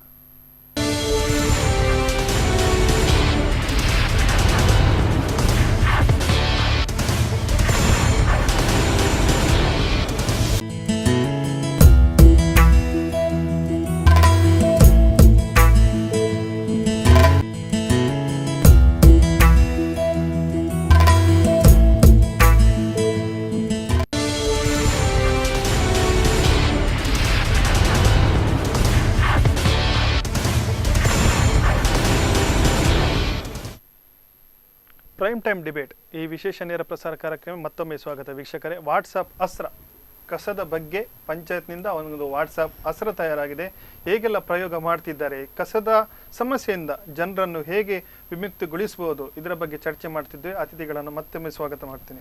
ರಾಜೇಂದ್ರ ಪಾಟ್ಕರಲ್ಲಿ ನಾನು ಕೇಳಲಿಕ್ಕೆ ಇಷ್ಟಪಡ್ತೇನೆ, ತಾವು ದೇಶದ ಬೇರೆ ಬೇರೆ ವಿಭಾಗದಲ್ಲಿ ಕೆಲಸ ಮಾಡಿದಂಥವರು, ಈಗ ಶಿರುವ ಭಾಗದಲ್ಲಿ ಸಹ ನೋಡಿದವರು. ಸರ್, ಈಗ ಶಿರುವ ಮತ್ತು ಬೇರೆ ಬೇರೆ ನಾನಾ ಕಡೆಗಳಲ್ಲಿ ನೋಡಿದಾಗ ಈ ಕಸದ ಸಮಸ್ಯೆ ಎಂಬುದು ಎಷ್ಟರ ಮಟ್ಟಿಗೆ ಕಾಡ್ತಾ ಇದೆ ಮತ್ತು ಹೇಗೆಲ್ಲ ಇದೆ ಅಲ್ಲೆಲ್ಲಿ ಅಂತ ಹೇಳಿ? ಕಸದ ಸಮಸ್ಯೆ ದೇಶದೆಲ್ಲೆಡೆ ಇದ್ದದ್ದೇ, ಎಲ್ಲ ಕಡೆನೂ ಇದೆ. ಅದೇ ನಾವು ನೋಡುವ ಊರುಗಳಲ್ಲಿ ಬೇರೆ ಬೇರೆ ರಾಜ್ಯಗಳಿಗೆ ಹೋದಾಗ ನನಗೆ ಸರಿ ನಮ್ಮ ಉಡುಪಿ ಜಿಲ್ಲೆ ನಮ್ಮ ಶಿರುವ ಗ್ರಾಮ ತುಂಬಾ ಇಂಪ್ರೂವ್ಮೆಂಟ್ ಆಗ್ತಾ ಉಂಟು, ಆಗ್ತಾ ಇದೆ, ಇನ್ನೂ ಆಗ್ಬಹುದು. ಪ್ರೆಸೆಂಟ್ ಆಗಿ ತಾವು ಎಲ್ಲಿ ವರ್ಕ್ ಮಾಡ್ತಿದ್ದೀರಿ? ಈಗ ನಾನು ವೆಸ್ಟ್ ಬೆಂಗಾಲ್ ಭೂಟಾನ್ ಗಡಿಯಲ್ಲಿದ್ದೇನೆ. ಅಸ್ಸಾಂ, ಭೂಟಾನ್ ಮತ್ತು ವೆಸ್ಟ್ ಬೆಂಗಾಲ್ ಈ ಮೂರರ ಬಾರ್ಡರ್ ಅಲ್ಲಿ ಬರ್ತದೆ, ಬಾರ್ಡರ್ ಬರ್ತದೆ. ಅಂದ್ರೆ ಭೂಟಾನ್ಗೆ ನಾವು ನಮ್ಮ ಭಾರತ ದೇಶದಿಂದ ಸಪ್ಲೈ ಮಾಡೋದ್ರಿಂದ ನಾವು ಅಲ್ಲಿ ಗಡಿಯಲ್ಲಿ ಸೇವೆ ಮಾಡ್ತಾ ಇದ್ದೇವೆ. ಅಂದ್ರೆ ಭೂತಾನ್ ಭಾಗದಲ್ಲಿ ನಾವು ಭಾರತದ ಗಡಿಯಲ್ಲಿ, ಹೌದು, ಗಡಿಯಲ್ಲಿ ಅಂದ್ರೆ 22 ಕಿಲೋಮೀಟರ್ ಅಂತ ದೂರ ಇರೋದು. ಆದ್ರೆ ಅಲ್ಲಿ ಮತ್ತು ಇಲ್ಲಿ ನಾವು ಹೋಗ್ಬೇಕು, ಅದೊಂದು 15-20 ನಿಮಿಷಗಳ ರಸ್ತೆಯಲ್ಲಿ ನಾವು ಭಾರತ ದೇಶದಲ್ಲಿ ಮಾತ್ರ ಗಲೀಜು, ರಸ್ತೆಯ ಅಕ್ಕಪಕ್ಕಗಳಲ್ಲಿ ಗಲೀಜು ನೀರು ಹೋಗ್ತಾ ಉಂಟು, ಚರಂಡಿ ವ್ಯವಸ್ಥೆ ಇಲ್ಲ. ಅದೇ ಅಲ್ಲಿ ಹೋದ್ರೆ ಹಾರ್ನ್ ಹಾಕುವಾಗೆ ಇಲ್ಲ. ಅಲ್ಲಿ ಅಂದ್ರೆ ಒನ್ ವೇ ಮಾಡಿಟ್ಟಿದ್ದಾರೆ, ನಿಮ್ಗೆ ಪಾರ್ಕಿಂಗ್ ಕೂಡ ರೋಡಲ್ಲೇ ಕೊಟ್ಟಿದ್ದಾರೆ. ಒಂದ್ ಸೈಡ್ ಅರ್ಧ ರೋಡಲ್ಲಿ ನೀವು ಒಂದ್ ಸೈಡ್ ಅಲ್ಲಿ ಹೋಗ್ಬಹುದು, ಬರ್ಬೇಕಾದ್ರೆ ಬೇರೆ ರೋಡ್, ಅಷ್ಟು ಕ್ಲೀನ್ ಇದೆ. ನಮ್ಗೆ ಕಾಪು ಪುರಸಭಾ ಮುಖ್ಯಾಧಿಕಾರಿ ರಾಯಪ್ಪನವರು ಕರೆಯಲಿದ್ದಾರೆ, ಅವ್ರನ್ನ ಮಾತಾಡೋಣ. ಸರ್ ನಮಸ್ತೆ. ನಮಸ್ತೆ ಹೇಳಿ ಸರ್. ನಮಸ್ತೆ ಸರ್, ತಮ್ಮಲ್ಲಿ ಈಗ ಕೇಳುದಂತ ಹೇಳಿದ್ರೆ ಕಸದ ಸಮಸ್ಯೆ ಸರ್ ಎಲ್ಲ ಕಡೆಯಲ್ಲಿದೆ. ಈಗ ತಾವು ಕೂಡ ಕಂಡವರು, ತಾವು ಕೂಡ ಅದರಲ್ಲಿ ಒಂದು ಕಸ ವಿಲೇವಾರಿಯಲ್ಲಿ ತುಂಬಾನೇ ಒಂದು ಪ್ರಶಸ್ತಿ ಗಳಿಸಿದೆ, ತಮಗೆ ಪ್ರಶಸ್ತಿ ಸಿಕ್ಕಿದೆ ಅಂತ ಹೇಳಿದ್ದೇನೆ ನಾನು. ಸರ್, ಈಗ ನಿಮ್ಗೆ ಗೊತ್ತಿದ್ದ ಹಾಗೆ ಕಾಪು ಪಂಚಾಯತ್, ಬೆಳಪು ಪಂಚಾಯತ್ ಅವರು ಕಸ ಹಾಕಿದವನನ್ನು ಗುರುತಿಸಿರೋ ಒಂದು ಬಹುಮಾನ ಕೊಡ್ತೀವಿ ಅಂತ ಮಾಡಿದ್ದಾರೆ. ಅಂದ್ರೆ ಅಷ್ಟು ಬೇಸತ್ತಿದ್ದಾರೆ, ಕಸ ಹಾಕುದ ಜನರನ್ನು ನೋಡಿ ನೋಡಿ ಬೇಸತ್ತಿದ್ದಾರೆ. ಇದ್ರ ಬಗ್ಗೆ ತಾವು ಹೇಗೆ ಹೇಳ್ತೀರಿ ಸರ್? ಕಾಪು ಪುರಸಭಾ ವ್ಯಾಪ್ತಿಯಲ್ಲಿ ತಾವು ಕಂಡಂತವರು ಕಸದ ಸಮಸ್ಯೆಗಳನ್ನು ಹೇಗೆ ವಿಲೇವಾರಿ ಮಾಡುವುದರಲ್ಲಿ ದಂಡ ಪೇಮೆಂಟ್ ಹಾಕಿದ್ರೆ ಸ್ವಲ್ಪ ಬೇಸರ ಆಗ್ತದೆ ಎಂಬುದಾಗಿ ನಾವು ಆಲೋಚನೆ ಮಾಡಿ ಬೆಳಗ್ಗೆ ನಾವು 5:30-6 ಗಂಟೆ ಬರ್ತಿದ್ದೆ. ಹೌದು ಹೌದು. ಎಲ್ಲೆಲ್ಲಿ ಕಸವನ್ನು ಹಾಕ್ತಾ ಹೋಗಿ ನಿಲ್ಲಿಸಿ ತಿಳುವಳಿಕೆ ಆಗ್ತಾ ಇದೆ, ಈಗ ಮಾಡಬಾರ್ದು, ನಿಮ್ಮ ಮನೆಯಲ್ಲೇ ಇಟ್ಕೊಳ್ರಿ, ನಮ್ಮ ವೆಹಿಕಲ್ ನಾನು ಕಳಿಸ್ಕೊಡ್ತೀನಿ, ಅಲ್ಲಿ ಸೆಗ್ರಿಗೇಷನ್ ಮಾಡಿ ಮೂಲದಲ್ಲೇ ಹಸಿ ಕಸ ಒಣ ಕಸ ಮಾಡಿ ನಾವು ಲಿಫ್ಟ್ ಮಾಡ್ತೀವಿ. ಯಾವುದೇ ಫಂಕ್ಷನ್ ಮುಂಚಿತವಾಗಿ ನಮಗೆ ತಿಳಿಸಿದ್ರೆ ಖಂಡಿತವಾಗಿ ನಾವೇ ಟರ್ಮ್ ಕೊಡ್ತೀವಿ, ನಾವು ಲಿಫ್ಟ್ ಮಾಡ್ತೀವಿ ಎಂಬುದಾಗಿ. ಪ್ರತಿಯೊಂದು ಏರಿಯಾ ನಮ್ದು ಸಾಧಾರಣ 23.04 ಸ್ಕ್ವೇರ್ ಕಿಲೋಮೀಟರ್ ಬರ್ತದೆ. ಅಂದರೆ 23 ವಾರ್ಡ್ಗಳು ಬರ್ತದೆ. ನಿಮ್ಮ ಪಂಚಾಯತ್ ಅನ್ನೋದು ಸಣ್ಣದು. ಹೌದು, ನಮ್ಮದು 4 ಪಂಚಾಯತ್, 4 ಪಂಚಾಯತ್ಗಳು ಸೇರಿ ಒಂದು ಪುರಸಭಾ ವ್ಯಾಪ್ತಿಯನ್ನು ನೋಡ್ಕೊಳ್ತಿದ್ದೀವಿ. 25,000 30,000 ಜನಸಂಖ್ಯೆ ಉಂಟು. ಅಲ್ಲಿ 8,000 ಮನೆಗಳಿದೆ. 833 ವಾಣಿಜ್ಯ ಕಟ್ಟಡಗಳಿದೆ. ಖಂಡಿತ. ಇವುಗಳೆಲ್ಲ ನಾವ್ ಏನ್ ಮಾಡಿದ್ವಿ ಅಂದ್ರೆ ಅವೇರ್ನೆಸ್ ಕ್ರಿಯೇಟ್ ಮಾಡಿದ್ವಿ, ಮನೆ ಮನೆಗೆ ಹೋದಿವಿ, ಗಾಡಿಗಳಿಗೆ ಹೋದ್ವಿ, ಬೆಳಿಗ್ಗೆ ಅವ್ರ ಅವರ ಮುಖ ನೋಡಿ ಅವ್ರ ಹತ್ರ ಮಾತಾಡಿದ್ವಿ. ಈ ರೀತಿ ಅವೇರ್ನೆಸ್ ಮಾಡೋದ್ರಿಂದ ನಮ್ಮ ಕಾಪು ಸಕ್ಸಸ್ಫುಲ್ ಆಗಿದೆ. ದಂಡವೇ ಅಲ್ಲ, ದಂಡ ಹಾಕಬೇಕು, ಖಂಡಿತವಾಗಿ ಬಿಡಬಾರ್ದು. ಒಮ್ಮೆ ಎಚ್ಚರಿಕೆ ಕೊಡ್ಬೇಕು. ಯಾಕಂದ್ರೆ ನಮ್ಮ ಪಾಲಿಸಿ ಅಂದ್ರೆ ನಮ್ಮ ಗ್ರಾಮ ಇರ್ಬೋದು, ನಮ್ಮ ನಗರ, ನಮ್ಮ ಜನರು ಅಲ್ವಾ, ಅವ್ರನ್ನ ಪ್ರೀತಿಯಲ್ಲೇ ಜಾರಿ ತರಬೇಕು. ಹೌದು. ಹಾಗಾಗಿ ನಾವು ಏನ್ ಮಾಡಿದ್ವಿ, ದಂಡವನ್ನ ಯಾರಿಗೆ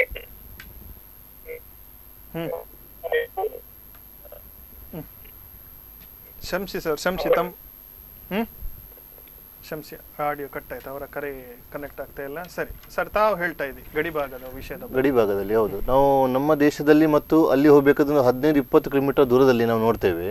ನಮ್ಮ ದೇಶದಲ್ಲಿ ಯಾಕೆಂದ್ರೆ ಮುಖ್ಯವಾಗಿ ಜನರು ಸುಧಾರಬೇಕು. ನಾವು ಸುಧಾರಿದ್ರೆ ಮತ್ತೆ ನಮ್ಮ ಏರಿಯಾ ಸುಧಾರ ಆಗ್ತದೆ, ನಮ್ಮ ಪಂಚಾಯತ್, ದೇಶ ಎಲ್ಲ ಉದ್ಧಾರ ಆಗ್ತದೆ. ಅಲ್ಲಿ ಮತ್ತೆ ಇಲ್ಲಿ ನೋಡುವಾಗ ನಾವು ನೋಡ್ತೇವೆ ಅಷ್ಟು ಕ್ಲೀನ್, ಅವ್ರಿಗೆ ಯಾರು ಹೇಳುವ ಹಾಗಿಲ್ಲ, ಯಾರು ಹೇಳುದಿಲ್ಲ, ಅವರಷ್ಟೇ ಕೆಲವು ಏರಿಯಾ ಎಲ್ಲ ಅಷ್ಟು ಕ್ಲೀನ್ ಇದೆ, ನೀಟ್ ಅಂಡ್ ಕ್ಲೀನ್ ಇದೆ. ರೋಡ್ಗಳು ನೋಡುವಾಗ ನಮ್ಮ ಇಲ್ಲಿ ಕರೆಯಲಿದ್ದಾರೆ. ಸರ್ ಹೇಳಿ ಸರ್, ಹೇಳ್ತಾ ಇದ್ದಾರೆ. ಈ ರೀತಿ ಪ್ರಯೋಗಗಳನ್ನ ಮಾಡಿ ನಾವು ನಿರಂತರವಾಗಿ ಮಾಡ್ತೇವೆ. ಒಂದು ದಿವಸ ಮಾಡಿದ್ರೆ ಅಲ್ಲ ಪ್ರಯೋಜನ ಇದು. ಹೌದು ಹೌದು, ನಿರಂತರವಾಗಿ ಮಾಡ್ಬೇಕು, ನಿರಂತರವಾಗಿ ಫಾಲೋ ಅಪ್ ಮಾಡ್ಬೇಕು. ಪ್ರತಿಯೊಂದು ಏರಿಯಾಗಳನ್ನ ನಿರಂತರವಾಗಿ ನಾವೇನು ಫಾಲೋ ಅಪ್ ಮಾಡ್ತಾ ಬಂದಿದ್ದೀವಿ, ಅದು ಈ ಮಟ್ಟಕ್ಕೆ ಬಂದಿದೆ. ಇಲ್ಲದಿದ್ರೆ ನಾವು ಖಾಲಿ ಜೋರು ಮಾಡಿ ದಂಡ ಮಾಡಿದ್ರೆ ಅವ್ರು ಏನ್ ಮಾಡ್ತಾರೆ, ರಾತ್ರಿ ಹೊತ್ತದಲ್ಲಿ ಬಿಸಾಡ್ತಾರೆ. ಅದಕ್ಕೆ ಅವರ ಮನಸ್ಸನ್ನ ಬದಲಾವಣೆ ಮಾಡಿದ್ದೀವಿ. ಖಂಡಿತ ದಂಡ ಹಾಕ್ಬೇಕು ತಂದು ಹಾಕೋದು ತಪ್ಪದು. ಸುಪ್ರೀಂ ಕೋರ್ಟ್ ಹೇಳಿದೆ, ಮುನ್ಸಿಪಾಲಿಟಿ ವ್ಯಾಪ್ತಿಗಳಲ್ಲಿ ಆಗಿದೆ, ಗ್ರಾಮ ಪಂಚಾಯತಿಗಳಲ್ಲಿ ಇಲ್ಲ. ಅವರಿಗೆ ಪೆನಲ್ಟಿ ಇಶ್ಯೂ ಮಾಡಬೇಕು, ಅಂತವ್ರ ಮೇಲೆ ಆಕ್ಷನ್ ಮಾಡ್ಬೇಕೆಂಬುದಾಗಿ ನಗರ ಸ್ಥಳೀಯ ಸಂಸ್ಥೆಗಳಿಗೆ ಆದೇಶ ಇದೆ. ಹಾಗಾಗಿ ಮಾಡೋದು ಒಳ್ಳೇದು. ಈ ರೀತಿ ನಾವು ಮಾಡೋದ್ರಿಂದ ನಮ್ದು ಸಕ್ಸಸ್ಫುಲ್ ಆಗಿದೆ. ಸರ್, ನೀವು ಇಷ್ಟೆಲ್ಲ ಕೆಲಸ ಮಾಡಿದ್ರಿ, ಈಗ ಜನರ ಸ್ಪಂದನೆ ಹೇಗಿದೆ? ಮತ್ತೆ ನೀವು ಮಾಡಿದಂತ ಕೆಲಸದಲ್ಲಿ ನಿಮ್ಗೆ ಖುಷಿ ಕೊಡ್ತಾ ಉಂಟಾ ಈಗ? ಇಲ್ಲ, ಖಂಡಿತವಾಗಿ ನಮಗೆ ತುಂಬಾ ಖುಷಿ ಇದೆ. ಯಾಕಂದ್ರೆ ಜನರು ಅಷ್ಟು ನಮ್ಮ ಶಾಲೆಗೆ ಹೋಗೋ ಹುಡುಗ ನಿಂತು ನನ್ನ ಹತ್ರ ಮಾತಾಡ್ತಾರೆ. ಒಬ್ಬ 7th ಸ್ಟ್ಯಾಂಡರ್ಡ್ ಹುಡುಗ ಇದ್ದಾನಲ್ಲ, ಸರ್ ಗುಡ್ ಮಾರ್ನಿಂಗ್ ಸರ್ ಅಂತ ಹೇಳಿ ಬೆಳಿಗ್ಗೆ ನನಗೆ ರಸ್ತೆ ಸಿಕ್ಕ ಗುಡ್ ಮಾರ್ನಿಂಗ್ ಅಂತ ಹೇಳ್ತಾರೆ ಮಕ್ಕಳೆಲ್ಲ, ಕೈ ಮುಗಿತಾರೆ. ಯಾಕಂದ್ರೆ ಅಷ್ಟು ಅವೇರ್ನೆಸ್ ಬಂದಿದೆ ಮಕ್ಕಳಲ್ಲಿ ಬಂದಿದೆ. ದೊಡ್ಡವರಲ್ಲಿ ಸಹ ಬಂದಿದೆ. ಜನರು ಸಹ ತುಂಬಾ ಗೌರವ ಕೊಡ್ತಾರೆ. ಒಂದು 5% ಇರ್ತಾರೆ ಬಿಡಿ, ನಿಮ್ಗೆ ಗೊತ್ತುಂಟಲ್ಲ. ಖಂಡಿತ ಖಂಡಿತ. ಒಳ್ಳೇದು ಮಾಡಿದ್ರು ತೆಗಳ್ತಾರೆ, ಕೆಟ್ಟದ್ದು ಮಾಡಿದ್ರು ತೆಗಳ್ತಾರೆ. ಕೆಲವೊಂದು 5% ಇದ್ದಾರೆ. 99% ನಮ್ಮ ಕಾಪು ಜನರು ಇದಕ್ಕೆ ಗೌರವ ಕೊಡ್ತಾ ಇದ್ದಾರೆ ಖಂಡಿತವಾಗಿ. Okay sir, okay. ನಿಮ್ಮ ಇನ್ನಷ್ಟು ಕೆಲಸಗಳಿಗೆ ಆಲ್ ದ ಬೆಸ್ಟ್ ಹೇಳ್ತೇವೆ. ಕರೆ ಮಾಡಿದಕ್ಕೆ, ಒಂದು ಮಾಹಿತಿ ನೀಡಿದಕ್ಕೆ ಧನ್ಯವಾದ ಸರ್. Thank you. ಒಳ್ಳೆ ಉತ್ತಮವಾದ ಮಾಹಿತಿ ನೀಡಿದ್ರು. ಅವರ ಕಾಪು ಪುರಸಭಾ ವ್ಯಾಪ್ತಿಯಲ್ಲಿ ಹಾಗೂ ಹೋಗುವುದರ ಬಗ್ಗೆ ಅವರು ತುಂಬಾ ಕೆಲಸವನ್ನ ಮಾಡ್ತಾರೆ. ಖಂಡಿತ ಸಾಕಷ್ಟು ಒಂದು ಅವರು ಮಾಡಿದ ಕೆಲಸಕ್ಕೆ ಒಂದು ಪ್ರಶಸ್ತಿ ಕೂಡ ದೊರೆತಿದೆ. ಸರ್, ನೀವು ಹೇಳ್ತಿದ್ರಿ ಭೂತನ್ನ ಗಡಿಭಾಗದಿಂದ ಹಿಂದಕ್ಕೆ ಬರುವಾಗ ಹತ್ತರಲ್ಲಿ ಅಷ್ಟು ನಾವು ನೋಡುವಾಗ ನಮ್ಗೆ ನಮ್ಮ ದೇಶದಲ್ಲಿ ಯಾಕೆ ಇಷ್ಟು ಆಗ್ತಾ ಇಲ್ಲ, ಇಷ್ಟು ಗಲೀಜು ಯಾಕೆ ಅಂತ ಹೇಳಿ ಜನರು ಅಂದ್ರೆ ಇದರಲ್ಲಿ ಏನ್ ತಿಳ್ಕೊಳ್ತಾರೆ ಅಂತ ಹೇಳಿದ್ರೆ, ಈಗ ನಾವೀಗ ಸ್ವಚ್ಛತಾ ಕಾರ್ಯಕ್ರಮ ಅಥವಾ ಏನಾದ್ರು ಸ್ಪರ್ಧೆ ಅಂತ ಮಾಡಿದ್ರೆ ಜನರ ಮನೋಭಾವನೆ ಏನಾಗಿದೆ ಅಂತ ಹೇಳಿದ್ರೆ, ಇದರಲ್ಲಿ ಇವರಿಗೇನೋ ಲಾಭ ಇದೆ, ಇವರು ಮಾಡೋದ್ರಿಂದ ಇವರಿಗೇನೋ ಇದರಲ್ಲಿ ಪ್ರಚಾರ ಸಿಗ್ತದೆ, ಏನಾದ್ರು ಲಾಭ ಇದೆ, ಹಾಗಾಗಿ ಮಾಡ್ತಿದ್ದಾರೆ ಅಂತ ಹೇಳಿ ಕೆಲವರಿಗೆ ಹಠ ಆಗ್ಬಿಡ್ತದೆ. ನಾವು ಇವತ್ತು ಕ್ಲೀನ್ ಮಾಡಿದ್ರೆ ನಾಳೆ ಪುನಃ ಹೋಗಿ ಅಲ್ಲಿ ಹಾಕುವ ಅದು ನಾವು ಬೇರೆ ದೇಶಗಳಲ್ಲಿ ನಾವು ಹೋಗ್ಲಿಲ್ಲ. ಅದು ನಾವು ನೋಡಿದ ಭೂಟಾನ್ ಭಾಗ ನೋಡಿದಾಗ ಎಷ್ಟು ಕ್ಲೀನ್ ಉಂಟಂದ್ರೆ, ನಮ್ಮ ಒಬ್ಬ ಮಿತ್ರೊಬ್ಬರು ವಿದೇಶದಲ್ಲಿದ್ದಾರೆ, ಅವರು ಹೇಳ್ತಾ ಇದ್ರು ವಾಕಿಂಗ್ ಹೋಗುವಾಗ ಬೆಳಿಗ್ಗೆ ನಾಯಿನ ಕರ್ಕೊಂಡು ಹೋಗುವ ಅದೇನಾದ್ರು ಮಾಡಿದ್ರೆ ಓನರ್ ಅದನ್ನು ಎಕ್ಬೇಕಂತೆ, ಇಲ್ಲಾಂದ್ರೆ ಅವರಿಗೆ 1,000 ಪೆನಾಲ್ಟಿ ಅಂತೆ. ನಮ್ಮ ಮಿತ್ರೊಬ್ರು ಹೇಳ್ತಿದ್ದಾರೆ. ಅದು ನಮ್ಮ ದೇಶದಲ್ಲಿ ಯಾಕೆ ಆಗ್ತಿಲ್ಲ? ನಮ್ಮ ದೇಶದೊಳಗ ಪ್ಲಾಸ್ಟಿಕ್ ಅದು ಇನ್ನು ತುಂಬಾ ವಿಪರೀತ ಆಯ್ತು. ಅದೊಂದು ನಾಯಿ ವಾಕಿಂಗ್ ಹೋಗುವಾಗ ಅದು ಗಲೀಜು ಮಾಡಿದನ್ನು ಹೆಕ್ಬೇಕಾದ್ರೆ ಅಲ್ಲಿ ಎಷ್ಟು ಡೆವಲಪ್ ಆಗಿದೆ ಅಂತ ನಾವು ಥಿಂಕ್ ಮಾಡ್ಬೇಕಾದ್ರೆ ನಮ್ಗೆ ಅದು ಹೇಳುವಾಗ ನೆಗಲಿಕ್ಕೆ ಬರ್ತದೆ. ಆದ್ರೆ ಒಂದು ವೇಳೆ ನಾಳೆ ನಾವು ಇಲ್ಲಿ ಅಳವಡಿಸಿಕೊಂಡ್ರೆ ಇಲ್ಲಿ ಕೂಡ ಅದನ್ನು ಸಕ್ಸಸ್ ಆಗಿ ನಾವು ಮಾಡ್ಬೋದು. ಹಾಗೆ ಸರ್, ನಾನೀಗ ನಿಮ್ಮಲ್ಲಿ ಕೇಳಲಿಕ್ಕೆ ಇಷ್ಟಪಡ್ತೇನೆ. ಮುಂಚೆ ಒಂದು ಕಸದ ತೊಟ್ಟಿಗಳನ್ನು ಇಡ್ತಿದ್ರು, ಒಂದು ತೊಟ್ಟಿಗಳನ್ನು ಇಡ್ತಿದ್ರು, ಒಂದು ನಿರ್ದಿಷ್ಟ ಪ್ರದೇಶ ಇತ್ತು, ಎಲ್ಲ ಜನ ತಂದು ಈಗ ಕಸ ಹಾಕ್ತಾ ಇದ್ರು. ಒಂದು ಸಿಮೆಂಟ್ ತೊಟ್ಟಿಯನ್ನು ಏನು ಇಡ್ತಿದ್ರು. ಈಗ ಸಿಮೆಂಟ್ ತೊಟ್ಟಿಗಳು ಮಾಯಕವಾಗಿದೆ, ಅಲ್ಲೆಲ್ಲಿ ತೊಟ್ಟೆ ಕಾಣ್ತಾ ಇಲ್ಲ. ನಾನು ಎಲ್ಲಿ ಕಸ ಹಾಕುದು? ನನ್ನ ಮನೆಯಲ್ಲಿ ಸ್ವಲ್ಪ ಕಸ ಇದೆಯಪ್ಪ, ಎಲ್ಲಿ ಹಾಕಬೇಕು? ಇದರ ಬಗ್ಗೆ ಒಂದು ನಿಮಿಷ ಸರ್, ಒಂದು ಕಾಲ್ ಇದೆ. ಹಲೋ ಸರ್, ನಮಸ್ತೆ. ತಮ್ಮ ಹೆಸರು, ಎಲ್ಲಿಂದ? ಹೇಳಿ ಸರ್. ಶ್ರೀಧರ್ ಅವರೇ, ಹೇಳಿ ಶ್ರೀಧರ್ ಅವರೇ, ಹೇಗೆ ಇದೆ ನಿಮ್ಮ ಕಾರ್ಕಳದಲ್ಲಿ ಕಸದ ಸಮಸ್ಯೆ ಇದೆಯಾ? ಹೇಗೆ? ನಮ್ಮ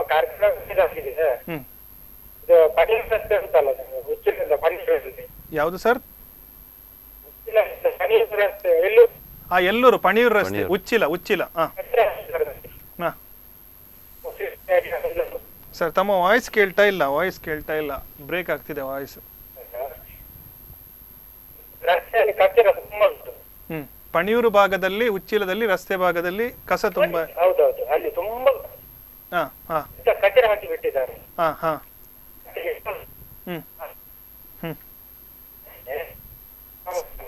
ಸರ್, ನೆಟ್ವರ್ಕ್ ಇರುವಲ್ಲಿ ಸ್ವಲ್ಪ ಬಂದು ಮಾತಾಡಿ ಸರ್. ನಿಮ್ಮ ಆಡಿಯೋ ಬ್ರೇಕ್ ಆಗ್ತಿದೆ, ವಾಯ್ಸ್ ಬ್ರೇಕ್ ಆಗ್ತಿದೆ.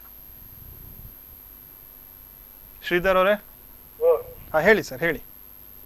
ಅಲ್ಲಿ ತುಂಬಾ ಕಚರ ಹಾಕಬೇಕು. ಪಣೀರಿಂದ ಉಚ್ಚಿಲಕ್ಕೆ ಹೋಗೋ ಕಡೆಯಲ್ಲಿ. ಓಕೆ ಸರ್, ನಿಮ್ಗೆ ಹೇಗೆ ಅನಿಸ್ತದೆ ಸರ್? ಹೇಗೆ ತಡೆಯಬಹುದು ಇದನ್ನೆಲ್ಲ? ಅಲ್ಲೆಲ್ಲಿ ಕಸ ಬೀಳುವುದನ್ನು ನೀವೊಬ್ರು ನಾಗರಿಕ ಆಗಿ ನೀವೇನು ಸಲಹೆ ನೀಡ್ತೀರಿ? ನಾವು ಒಳ್ಳೆಯವರು ಮಾಡ್ತಿದ್ದೇವೆ ಎಲ್ಲ, ಕೂಡ ವ್ಯಾಪಾರ ಮಾಡುವವರು. ನಾವು ಕಾರ್ಯಗಳಲ್ಲಿ ತುಂಬಾ ಒಳ್ಳೆ ಆಗಿದೆ ಈಗ. ಹಾಗೆ ಸರ್, ನಿಮ್ಮ ಮನೆ ಕಸ ಏನ್ ಮಾಡ್ತೀರಾ ಅದೇ ಹೇಳಿ ಸರ್. ನಿಮ್ಮ ಮನೆ ಕಸೆಯನ್ನು ವಿಲೇವಾರಿ ಹೇಗೆ ಮಾಡ್ತಾರೆ? ಬಂದು ತಕೊಂಡು ಹೋಗ್ತಾರೆ. ಹೌದೌದು. ಹಾಗಾಗಿ ನೀವು ಮತ್ತೆ ಬೇರೆ ಬೇರೆ ಮಾಡಿ ಇಟ್ಟಿದ್ದೇವೆ. ಬೇರೆ ಬೇರೆಯಾಗಿ ವಿಂಗಡಣೆ ಮಾಡಿ ಕೊಡ್ತೀರಿ. ಓಕೆ ಶ್ರೀಧರ್ ಅವರೇ, ಥ್ಯಾಂಕ್ ಯು ಕಾಲ್ ಮಾಡಿದ. ಅವರು ಕಾರ್ಕಳದ ಬಗ್ಗೆ ಹೇಳ್ತಿದ್ರು, ಅಲ್ಲಿ ಸಹ ಕಲೆಕ್ಟ್ ಮಾಡ್ಲಿಕ್ಕೆ ಬರ್ತಾರೆ, ವಿಂಗಡಣೆ ಮಾಡ್ತಾರೆ ಅಂತೇಳಿ. ನಾನು ತೊಟ್ಟಿ ಬಗ್ಗೆ ಕೇಳ್ತೀನಿ. ಮುಂಚೆ ಅಲ್ಲಲ್ಲಿ ತೊಟ್ಟಿಗಳು ಇಡ್ತಿದ್ರು, ಅಲ್ಲಿ ಹೋಗಿ ನನ್ನ ಮನೆ ಕಸವನ್ನು ಹಾಕ್ತೇನೆ. ಈಗ ತೊಟ್ಟಿಗಳು ಕಾಣ್ತಾ ಇಲ್ಲ, ಮತ್ತೆ ಇಲ್ಲಿ ಹಾಕೋದು ನನ್ನ ಕಸವನ್ನು ಮನೆಯದ್ದು? ಈ ಪ್ರಶ್ನೆಯನ್ನ ನಂಗೆ ತುಂಬಾ ಮಂದಿ ವಾಟ್ಸಪ್ ಅಲ್ಲಿ ಇರ್ಬೋದು, ಫೇಸ್ಬುಕ್ ಅಲ್ಲಿ ಆಗಿರ್ಬೋದು ಕೇಳ್ತಾ ಇದ್ರು. ನಾವ್ ಏನ್ ಮಾಡ್ಬೇಕು, ಕಸ ಏನ್ ಮಾಡ್ಬೇಕು ಅಂತ. ಮುಂಚೆ ಈ ಸಿಮೆಂಟ್ನ ತೊಟ್ಟಿಗಳನ್ನ ಎಲ್ಲ ಕಡೆ ಇಡ್ತಿದ್ರು, ಹೌದು, ಅಲ್ಲಿ ಜನದಂತ ಕಸವನ್ನು ಹಾಕ್ತಿದ್ರು. ಮತ್ತೆ ಯಾವ ರೀತಿಯಲ್ಲಿ ವಿಲೇವಾರಿ ಆಗ್ತದೆ ಎಂಬುವಂಥದ್ದು ಯಾರಿಗೂ ಗೊತ್ತಿರುವುದಿಲ್ಲ. ಈಗ ಏನಿದೆ, ಕಳೆದ 1-2 ವರ್ಷಗಳ ಹಿಂದೆ ನಮ್ಮ ಮುಂಚಿನ ಜಿಲ್ಲಾಧಿಕಾರಿ ಆಗಿದ್ದಂತಹ ಶ್ರೀಮತಿ ಮೇರಿ ಫ್ರಾನ್ಸಿಸ್ ರವರು ಒಂದು ಕರೆ ಇದೆ ಸರ್. ಹಲೋ ಹಲೋ ಹಲೋ, ನಮಸ್ತೆ ಸರ್. ಸರ್ ನಮಸ್ತೆ, ತಮ್ಮ ಹೆಸರು?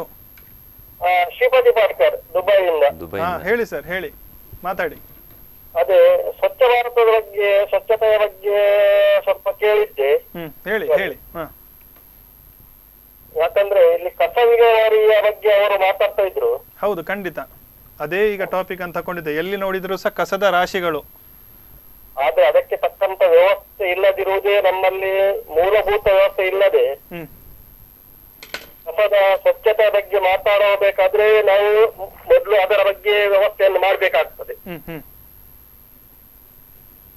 ಒಂದು ಕಸ ವಿಲೇವಾರಿ ಆಗ್ಲಿ ಅಥವಾ ಅದಕ್ಕೆ ಏನಾದ್ರೂ ವ್ಯವಸ್ಥೆಯನ್ನು ಮಾಡಿ ನಂತರ ನಾವು ಅದನ್ನು ಮಾಡಿದ್ರೆ ಉತ್ತಮ ಯೋಜನೆ. ಅವರು ಹಮ್ಮಿಕೊಂಡ ಯೋಜನೆ ತುಂಬಾ ಉತ್ತಮವಾಗಿದೆ, ಅದಕ್ಕೆ ನಾನು ಅಭಿನಂದಿಸ್ತೇನೆ. ಉತ್ತಮವಾಗಿ. ಅಲ್ಲ ಸರ್, ನಿಮ್ಮ ಪ್ರಕಾರ ಈಗ ನಿಮ್ಮ ಪ್ರಕಾರ ಯಾವ ರೀತಿಯ ಕೆಲಸ ಕ್ರಮ ತಗೊಂಡ್ರೆ ಒಳ್ಳೇದು ಅಂತ ಹೇಳ್ತೀರಿ ನೀವು? ನಾನು ಹೇಳುವುದು, ಅಲ್ಲಲ್ಲಿ ಕಸದ ಡಬ್ಬಿಗಳನ್ನ, ಅಂದ್ರೆ 10x20 ಡಬ್ಬಿಗಳನ್ನು ಇಟ್ಟು ಅಲ್ಲಿಂದ ಕಸವನ್ನು ತೆಗೆದುಕೊಂಡು ಹೋಗಿ ಅದನ್ನು ವಿಲೇವಾರಿ ಮಾಡುವ ವ್ಯವಸ್ಥೆ ಮಾಡಿದ್ರೆ ಯಾರು ರಸ್ತೆಯಲ್ಲಿ ಕಸವನ್ನು ಬಿಸಾಡುವುದಿಲ್ಲ. ಇಲ್ಲ. ಅಲ್ಲಿ ಈಗ ನನ್ನ ಪ್ರಕಾರ ಅಲ್ಲಿ ಕಸ ಡಂಪಿಂಗ್ ಅಥವಾ ಕಸವನ್ನು ಬಿಸಾಡುವ ವ್ಯವಸ್ಥೆ ಇಲ್ಲದಿದ್ದರೆ ಒಂದು ಸಾಧಾರಣ 10 ಸೆಂಟ್ಸ್ ಜಾಗದಲ್ಲಿ ಕೆಲವರು ಇರ್ತಾರೆ, 5 ಸೆಂಟ್ಸ್ ಜಾಗದಲ್ಲಿ ಇರ್ತಾರೆ. ಅವರಿಗೆ ಕಸವನ್ನು ಬಿಸಾಡುವ ವ್ಯವಸ್ಥೆ ಇರುವುದಿಲ್ಲ. ಅವ್ರು ಏನ್ ಮಾಡ್ಬೇಕು? ಹೌದು. ಅದಕ್ಕಾಗಿ ಅಲ್ಲಲ್ಲಿ ಒಂದು 10 ಮನೆಗೆ 20 ಮನೆಗೆ ಒಂದು ವ್ಯವಸ್ಥಿತವಾಗಿ ಒಂದು ಕಸದ ಡಂಪಿಂಗ್ ಅನ್ನು ಅಥವಾ ಕಸದ ತೊಟ್ಟಿಯನ್ನು ಇಟ್ರೆ ಅವರ ಕಸದ ತೊಟ್ಟಿಯಲ್ಲಿ ಆ ಕಸವನ್ನು ಬಿಸಾಡ್ತಾರೆ. ವ್ಯವಸ್ಥೆ ಇಲ್ಲದೆ ನಾವು ಕಸವನ್ನು ಹೇಗೆ ಬಿಸಾಡುವುದು ಅಂತ ಹೇಳಿದ್ರೆ ಖಂಡಿತ ಖಂಡಿತ ಖಂಡಿತ ಖಂಡಿತ ನಮ್ಮಲ್ಲಿ ವ್ಯವಸ್ಥೆ, ಮೂಲಭೂತ ಸೌಕರ್ಯ ಇಲ್ಲದೆ ಕಸವನ್ನು ಬಿಸಾಡುವೆ ಅಂತ ಹೇಳಿದ್ರೆ ನಾವು ಊಟ ಮಾಡಿದ ಮೇಲೆ ನಾವು ಟಾಯ್ಲೆಟ್ಗೆ ಹೋಗಲೇಬೇಕು. ಹೌದು. ಹಾಗಾಗಿ ಮೂಲಭೂತ ಸೌಕರ್ಯವಿಲ್ಲದೆ ನಾವು ಅದನ್ನು ಮೊದಲು ನಮ್ಗೆ ಏನು ಬೇಕು ಅಲ್ಲಿ ಅದನ್ನು ವ್ಯವಸ್ಥಿತವಾಗಿ ಅಳವಡಿಸಿ ನಂತರ ಯಾರಾದ್ರೂ ಅದನ್ನು ರಸ್ತೆಯಲ್ಲಿ ಅಥವಾ ಎಲ್ಲಿಯಾದ್ರೂ ಬೇಕಾದರೆ ಚೆಲ್ಲಿದ್ರೆ ಆಮೇಲೆ ಅವರ ಮೇಲೆ ಕ್ರಮ ಕೈಗೊಳ್ಬಹುದು. ಖಂಡಿತ ಖಂಡಿತ ಖಂಡಿತ. ಯಾಕಂದ್ರೆ ನನ್ನ ವೈಯಕ್ತಿಕವಾಗಿ ನಾನು ಹೇಳ್ತಿದ್ದೇನೆ, ಯಾಕಂದ್ರೆ ನಾನು ಇದನ್ನು ಅನುಭವಿಸಿದ ಕ್ರಮ. ಹೌದು. ನಾನು ವೆಕೇಶನ್ ಅಲ್ಲಿ ಬಂದಾಗ ಒಂದು ನನ್ನ ಫಂಕ್ಷನ್ ಅಲ್ಲಿ ನಾನು ಇದನ್ನು ಅನುಭವಿಸಿದ್ದೇನೆ. ಯಾಕಂದ್ರೆ ನಾನು ಹೋಗಿ ದೂರದಲ್ಲಿ ಬಿಸಾಡಿ ಬಂದಿದ್ದೇನೆ, ಒಂದು 500-600 ರೂಪಾಯಿ ಕೊಟ್ಟು. ಆದ್ರೂ ಸಹ ನೆರೆಹೊರೆಯವರು ಬಂದು ಎಲ್ಲಿಂದೆಲ್ಲ ಬಂದವರು ಹೇಳ್ತಾರೆ, ಇಲ್ಲ ಇದು ನೀವೇ ಬಿಸಾಡಿದ ಕಸ ಅಂತ ಹೇಳಿ. ಅವರು ಅಲ್ಲಿ ಡಂಪಿಂಗ್ ಮಾಡ್ತಾರೆ. ಯಾಕಂದ್ರೆ ಕಡಪಾಡಿ ರೈಲ್ವೆ ಸ್ಟೇಷನ್ ಖಂಡಿತ ಖಂಡಿತ ಹೌದೌದು ಖಂಡಿತ ಖಂಡಿತ ಹೌದೌದು ಹೌದು. ಈ ವಿಷಯ ಬಗ್ಗೆ ಮಾತಾಡ್ತೇವೆ. ಇಷ್ಟೊಂದು ಕಸವನ್ನು ಬಿಸಾಡ್ತಾರೆ, ಅಲ್ಲಿ ಡಂಪಿಂಗ್ ಮಾಡಿದ್ದಾರೆ. ಹೌದು ಹೌದು ಹೌದು ಹೌದು.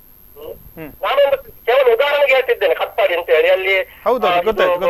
ಅಂದ್ರೆ ಎಲ್ಲ ಸಮಸ್ಯೆಗಳು ಎಲ್ಲ ಕಡೆ ಇದ್ದೇ ಇದೆ. ಎಲ್ಲ ಶಿರುವ ಕಟಪಾಡಿ ಅಂತಲ್ಲ, ಎಲ್ಲ ಭಾಗದಲ್ಲೂ ಇದೆ ಈ ಕಸ. ಉದಾಹರಣೆಗೆ ಹೇಳಿದ್ದು. ಹೌದು ಹೌದು. ಅದು ಜಾಸ್ತಿ ಫೇಮಸ್ ಆಗ್ತಾ ಇದೆ. ಹೌದು ಹೌದು ಹೌದು. ಬ್ರಿಡ್ಜ್ ಅಲ್ಲಿ ಕಸ ಬಿಸಾಡ್ತಾ ಇದ್ದಾರೆ, ರೈಲ್ವೆ ಕಸ ಬಿಸಾಡ್ತಾ ಇದ್ದಾರೆ ಅಂತ ಹೇಳಿ. ನೀವು ಒಂದು ಹೇಳಿ, ಕಟ್ಪಾಡಿ ಆಗ್ಲಿ, ಉಡುಪಿ ಆಗ್ಲಿ, ಎಲ್ಲಿ ಆಗ್ಲಿ, ಒಂದು ಕಸದ ತೊಟ್ಟಿ ನಾನು ಮಂತ್ರಾಲಯ ಶಿರುವಾದಲ್ಲಿ ಒಂದು ತೊಟ್ಟಿ ನೋಡಿದ್ದೇನೆ. ಇಷ್ಟು ಜಾಗದಲ್ಲಿ ಇರುವಂತಹದ್ದು ಒಂದು ಕಸದ ತೊಟ್ಟಿ. ಈ ಪಂಚಾಯತ್ ಆಗ್ಲಿ, ಗ್ರಾಮ ಪಂಚಾಯತ್ ಆಗ್ಲಿ, ಜಿಲ್ಲಾ ಪಂಚಾಯತ್ ಆಗ್ಲಿ ಅದರ ಬಗ್ಗೆ ಯಾವುದೇ ಕ್ರಮ ಕೈಗೊಳ್ಳಿಲ್ಲ. ಯಾಕಂತ ಹೇಳಿದ್ರೆ ಅವ್ರು ಹೇಳ್ತಾರೆ, ನಾವು ನಮ್ಮಲ್ಲಿ ಕಸ ತೆಗೆದುಕೊಂಡು ಹೋಗುವ ವಾಹನವಿದೆ, ಅದನ್ನು ನಾವು ಕೊಂಡೋಗ್ತಾ ಇದ್ದೇವೆ, ನಾವು ಅದನ್ನು ಇದು ಮಾಡ್ತಿದ್ದೇವೆ. ಒಂದು ವಾಹನ ಎಷ್ಟು ದಿನ ಎಲ್ಲಿಗೆ ಬರ್ಬೋದು ಹೇಳಿ? ಅದಕ್ಕೆ ಮೂಲಭೂತ ಮೂಲಸೌಕರ್ಯವನ್ನು ಅವರು ಒದಗಿಸಿ ಕೊಟ್ರೆ ಅದರ ನಂತರ ಅವರು ಏನಾದ್ರು ಮಾಡಿದ್ರೆ ಅದಕ್ಕೆ ಪೆನಾಲ್ಟಿ ಹಾಕಿ ನನ್ನ ಸ್ವಾಗತವಿದೆ, ನಾನು ಅದನ್ನು ಅಭಿನಂದಿಸ್ತೇನೆ. ಮೂಲಭೂತ ಸೌಕರ್ಯವಿಲ್ಲದೆ ಅದನ್ನು ಮಾಡಬಾರದು ಇದನ್ನು ಮಾಡಬಾರದು ಅಂತ ಹೇಳಿದ್ರೆ ಅವ್ರು ಎಲ್ಲಿ ಹೋಗ್ಬೇಕು, ಎಲ್ಲಿ ವಿಚಾರಬೇಕು? ಓಕೆ ಸರ್, ಓಕೆ, ಕರೆ ಮಾಡಿ ನಿಮ್ಮ ಉತ್ತಮ ಸಲಹೆ ನೀಡಿದಿರಿ, ಧನ್ಯವಾದಗಳು sir. Thank you sir.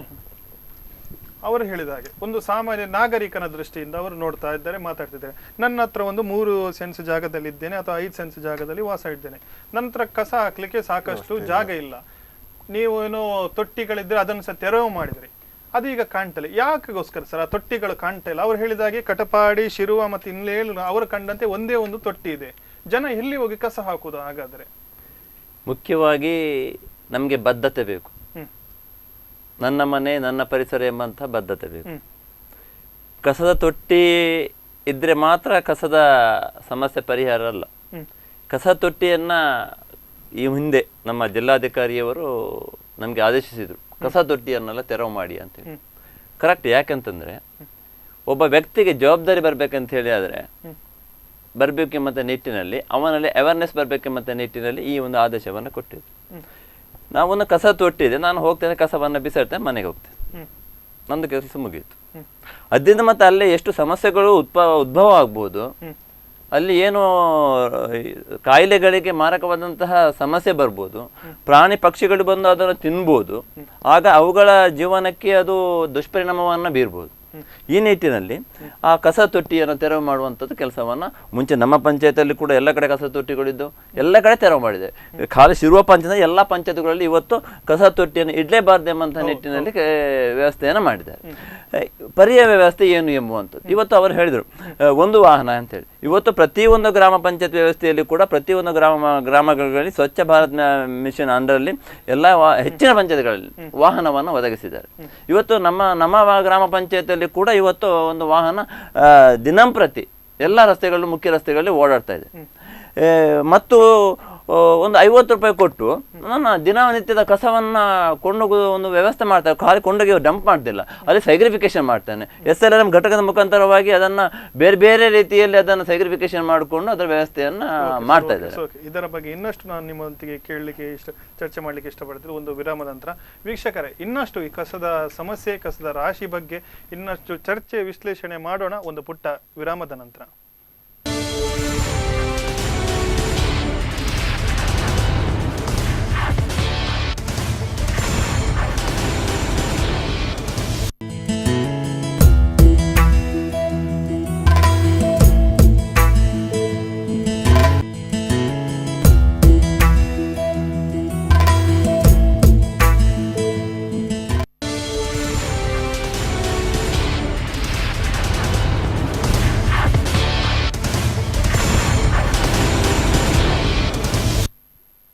Prime time debate ಈ ವಿಶೇಷ ನೇರ ಪ್ರಸಾರ ಕಾರ್ಯಕ್ರಮಕ್ಕೆ ಮತ್ತೊಮ್ಮೆ ಸ್ವಾಗತ.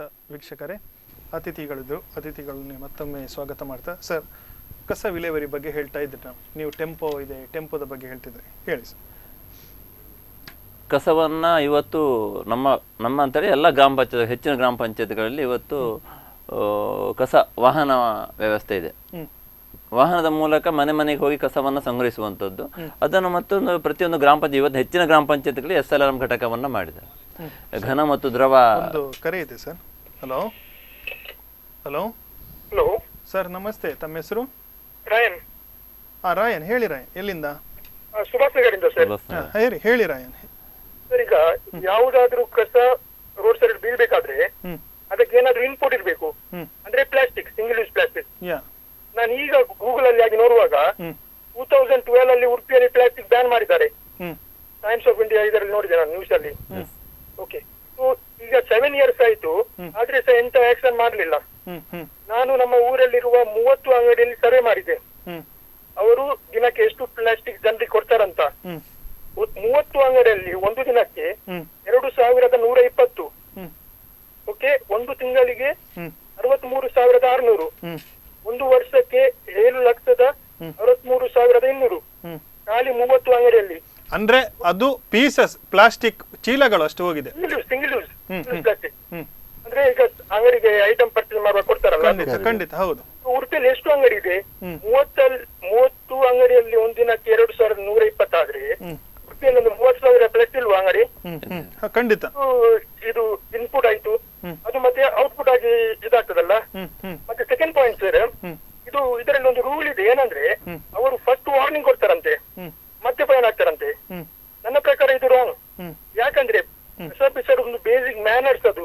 ಅಂದ್ರೆ ಜನ ಅದು ರಾಂಗ್ ಅದು. ಸೊ ಅಂತ ಬೇಸಿಕ್ ಮ್ಯಾನರ್ಸ್ ಇದಕ್ಕೆ ವಾರ್ನಿಂಗ್ ಕೊಡು ಸರಿಯಲ್ಲ. ಫಸ್ಟ್ ಟೈಮ್ ಫೈನ್ ಕೊಡ್ಬೇಕು. ಆ ರೂಲ್ ಅನ್ನು ಚೇಂಜ್ ಮಾಡಿದ್ರೆ ತುಂಬಾ ಯೂಸ್ ಆಗ್ತದೆ.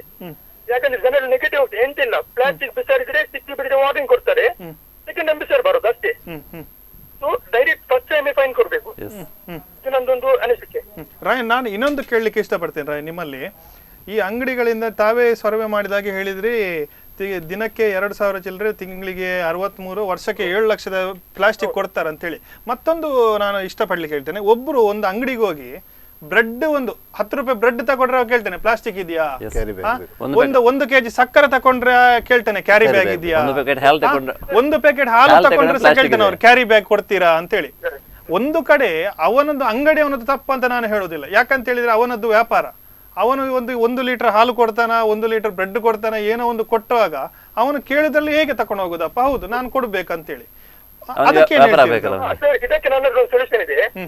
ಏನಂದ್ರೆ ಈಗ 2 months ಅಡ್ವಾನ್ಸ್, ಈಗ ಒಂದು ಪಂಚಾಯತ್ ಇಟ್ಕೊಳ್ಳುವ, ಒಂದು ಪಂಚಾಯತ್ನಲ್ಲಿ 2 months ಅಡ್ವಾನ್ಸ್ ನೋಟಿಸ್ ಕೊಡ್ಬೇಕು ಅಂಗಡಿಯಲ್ಲಿ ಜನರಿಗೆ. ಈಗ ಇವತ್ತು ಮೇ ಅಲ್ಲ, ಹೌದು ಮೇ ನಂತರ ನಮ್ಮ ಪಂಚಾಯತ್ ಅಲ್ಲಿ ಯಾರ ಅಂಗಡಿಯಲ್ಲಿ ಪ್ಲಾಸ್ಟಿಕ್ ಕೊಡ್ಲಿಕ್ಕಿಲ್ಲ, ಜನರಿಗೆ ಅವೇರ್ನೆಸ್, ಅಂಗಡಿಗೆ ಅವೇರ್ನೆಸ್. 2 months ಟೈಮ್ ಇದೆ. ಮತ್ತೆ ಅಂಗಡಿಯಲ್ಲಿ ಜನ ಬಂದು ಬ್ಲೇಮ್ ಮಾಡಿ ಆಗುದಿಲ್ಲ, ಯಾಕಂದ್ರೆ ಯಾರ ಅಂಗಡಿಯಲ್ಲಿ ಕೊಡುದಿಲ್ಲ. ಕಾಮನ್ ರೂಲ್ ಆಯ್ತಲ್ಲ, ಪಾಸಿಬಲ್ ಇದೆ ಇದು. ಅದು ಆಲ್ರೆಡಿ ಈಗಾಗಲೇ ಕೆಲವು ಪಂಚಾಯತ್ಗಳು ಮಾಡಿದ್ದಾರೆ, ಆದ್ರೂ ಕೂಡ ಸ್ಟ್ರಿಕ್ಟ್ಲಿ ಆಗುತ್ತಾ ಇಲ್ಲ. ಹಾಗೆ ಸರ್, ಮತ್ತೆ ಇನ್ನೊಂದು ಈ ನೀರದ್ದು ಗ್ಲಾಸ್ ಇದೆ ಅಲ್ಲ, ಹೌದು ಡ್ರಿಂಕಿಂಗ್ ವಾಟರ್, ಸಣ್ಣದು ಗ್ಲಾಸ್ ಅಲ್ಲಿ ಪ್ಯಾಕ್ ಮಾಡಿ ಕೊಡ್ತಾರೆ. ಹೌದು ಹೌದು, 300 ml 250 ml. ಈಗ ಫಂಕ್ಷನ್ಸ್ ನೋಡಿ, 1,000 ಜನದ ಫಂಕ್ಷನ್ ಇದ್ರೆ 1,000 ಗ್ಲಾಸ್. ಎಷ್ಟು ಫಂಕ್ಷನ್ ಇದೆ, ಎಷ್ಟು ಗ್ಲಾಸಸ್ ಆಯ್ತು, ಎಷ್ಟು ಪ್ಲಾಸ್ಟಿಕ್ ಆಯ್ತು, ಹೌದು ಅದು ಹೋಗುದು ಬೆಂಕಿಗಲ್ಲ, ಎಷ್ಟು ಪರಿಸರ ಹಾಳಾಗ್ತಿದೆ. ಹೌದು, ಇದು ಸಹ ಗೌರ್ಮೆಂಟ್ ನೋಡ್ಬೇಕು. ಸರಿ, ಓಕೆ ಸರ್, ಓಕೆ ರಾಯನ್ ಅವರೇ, ಒಳ್ಳೆ ಮಾಹಿತಿ ನೀಡಿದ್ರೆ ಥ್ಯಾಂಕ್ ಯು ಸರ್. ಒಳ್ಳೆ, ಅವರು ಸಹ ಒಂದು ಸರ್ವೆ ಮಾಡಿದ್ದಾರೆ ಸುಭಾಷ್ ನಗರ ಭಾಗದಲ್ಲಿ. ಅವರು ಗೊತ್ತು ನಂಗೆ, ಅವರ ಪ್ಲಾಸ್ಟಿಕ್ ಇದ್ರ ಬಗ್ಗೆ ಒಂದು ಸಣ್ಣ ಕಿರುಚಿತ್ರವನ್ನು ಕೂಡ ಅವರು ಮಾಡಿದ್ದಾರೆ, ನಂಗೆ ಗೊತ್ತು. ತುಂಬಾ ಅದರಲ್ಲಿ ಅವರ ಕೆಲಸವನ್ನ ಮಾಡಿದ್ದಾರೆ. ಅವ್ರು ಹೇಳಿದ ವಿಚಾರಗಳೆಲ್ಲ ಸತ್ಯ ಇದೆ. ನಾನು ಹೇಳ್ತಿದ್ದೆ ಏನಂದ್ರೆ, ಪ್ಲಾಸ್ಟಿಕ್ ಅನ್ನ, ಇದು ತ್ಯಾಜ್ಯವನ್ನ, ಈಗ ಶ್ರೀಪತಿ ಅವರು ಫೋನ್ ಮಾಡಿ ಹೇಳಿದ್ರು, ನನ್ನ ಮನೆ 10 ಸೆನ್ಸ್ ಜಾಗ ಇದೆ, ನಾನು ಏನು ಮಾಡ್ಬೇಕು ಅಂತ ಹೇಳಿ. ನಮ್ಗೆ ಮಾಡ್ಬೇಕು ಎಂಬಂತ ಇಚ್ಛೆ ಇದ್ರೆ. ಇನ್ನೊಂದು ಕರೆ ಇದೆ ಸರ್, ಏನು ನೋಡೋಣ. ಹಲೋ,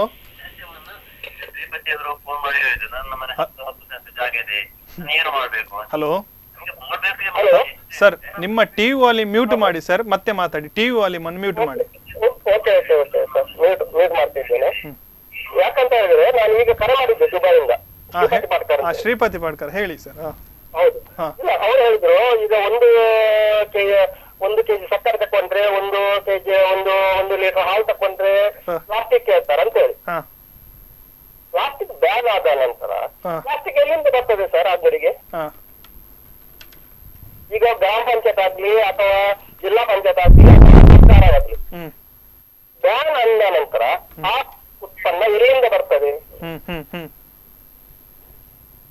ಅಂದ್ರೆ ಅಲ್ಲಿ ಪ್ರೊಡಕ್ಷನ್ ಹೌಸ್ ಅಂದ್ರೆ ಸ್ಥಾಪಕದ ಘಟಕವನ್ನೇ ಬಂದ್ ಮಾಡ್ಬೇಕು ಹೇಳುದು ತಾವು ಅಲ್ಲಿ. ಮೊದ್ಲು ಯಾಕಂತ ಹೇಳಿದ್ರೆ, ನೀವು ಪ್ಲಾಸ್ಟಿಕ್ ಬಂದ್ ಮಾಡ್ತೀರಿ ಸರಿ, ಗ್ರಾಹಕರಿಗೆ ಪೆನಾಲ್ಟಿ ಹಾಕ್ತೀರಿ, ಅದು ಎಲ್ಲಾ ಸರಿ. ಯಾಕಂತ ಹೇಳಿದ್ರೆ, ಆ ಘಟಕದಿಂದ ಬಂದ ನಂತರವೇ ಅದು ಅಂಗಡಿಯವರಿಗಾಗ್ಲಿ ಅಥವಾ ಬೇರೆಯವರು ಯಾರ ಮೇಲೆ ಕ್ರಮ ಕೈಗೊಳ್ಬೇಕು. ನಾನು ಈ ಮುಂಚಿತವಾಗಿ ಕರೆ ಮಾಡಿದ್ದೆ, ಆವಾಗಲೂ ಹೇಳಿದೆ, ಎಲ್ಲಿ ಅಂದ್ರೆ ನಮ್ಮ ಮೂಲಭೂತ ಸೌಕರ್ಯವನ್ನು ಅಥವಾ ಪ್ರೊಡಕ್ಷನ್ ಅನ್ನು, ಈಗ ಪ್ಲಾಸ್ಟಿಕ್ ಎಲ್ಲಿ ಯಾರ ಮೇಲೆ ಕ್ರಮ ಕೈಗೊಳ್ಬೇಕು, ಯಾರು ಉತ್ಪಾದಿಸ್ತಾರೋ ಅವರ ಮೇಲೆ ಬ್ಯಾನ್ ಮಾಡಿ ಆ ಘಟಕವನ್ನೇ ಮುಚ್ಚಿಸ್ಬೇಕು. ಹೌದು ಹೌದು. ಈಗ ನಾನು ಒಂದು ಲೀಟರ್ ಹಾಲು ತಕೊಂಡ್ರೆ ನಾನು ಖಂಡಿತವಾಗಿ ಕೇಳ್ತೇನೆ, ಒಂದು ಚೀಲವಿದೆ ಅಂತ ಹೇಳಿ. ಅವರು ಮುಂಚಿತವಾಗಿ ಗೊತ್ತಿದ್ರೆ ನಾನು ಮನೆಯಿಂದಲೇ ಚೀಲವನ್ನು ಎತ್ಕೊಂಡು ಹೋಗ್ತೇನೆ.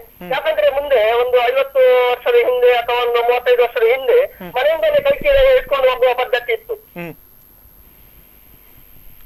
ಸರಿ ಸರಿ ಸರಿ, ಅಂದ್ರೆ ಬದಲಾವಣೆ ನನ್ನಿಂದಲೇ ಆಗ್ಬೇಕು ಹೇಳುದು ಇದು ಮಾಡುವಂತ. ಇದರಲ್ಲಿ ಏನಂತಂದ್ರೆ ಲಂಚದ ಪ್ರಕ್ರಿಯೆ ಜಾಸ್ತಿ ಆಗ್ತದೆ ಅನ್ನೋ ನನ್ನ ಅಭಿಪ್ರಾಯ. ಸರಿ ಸರ್, ಸರಿ, ಓಕೆ ಓಕೆ.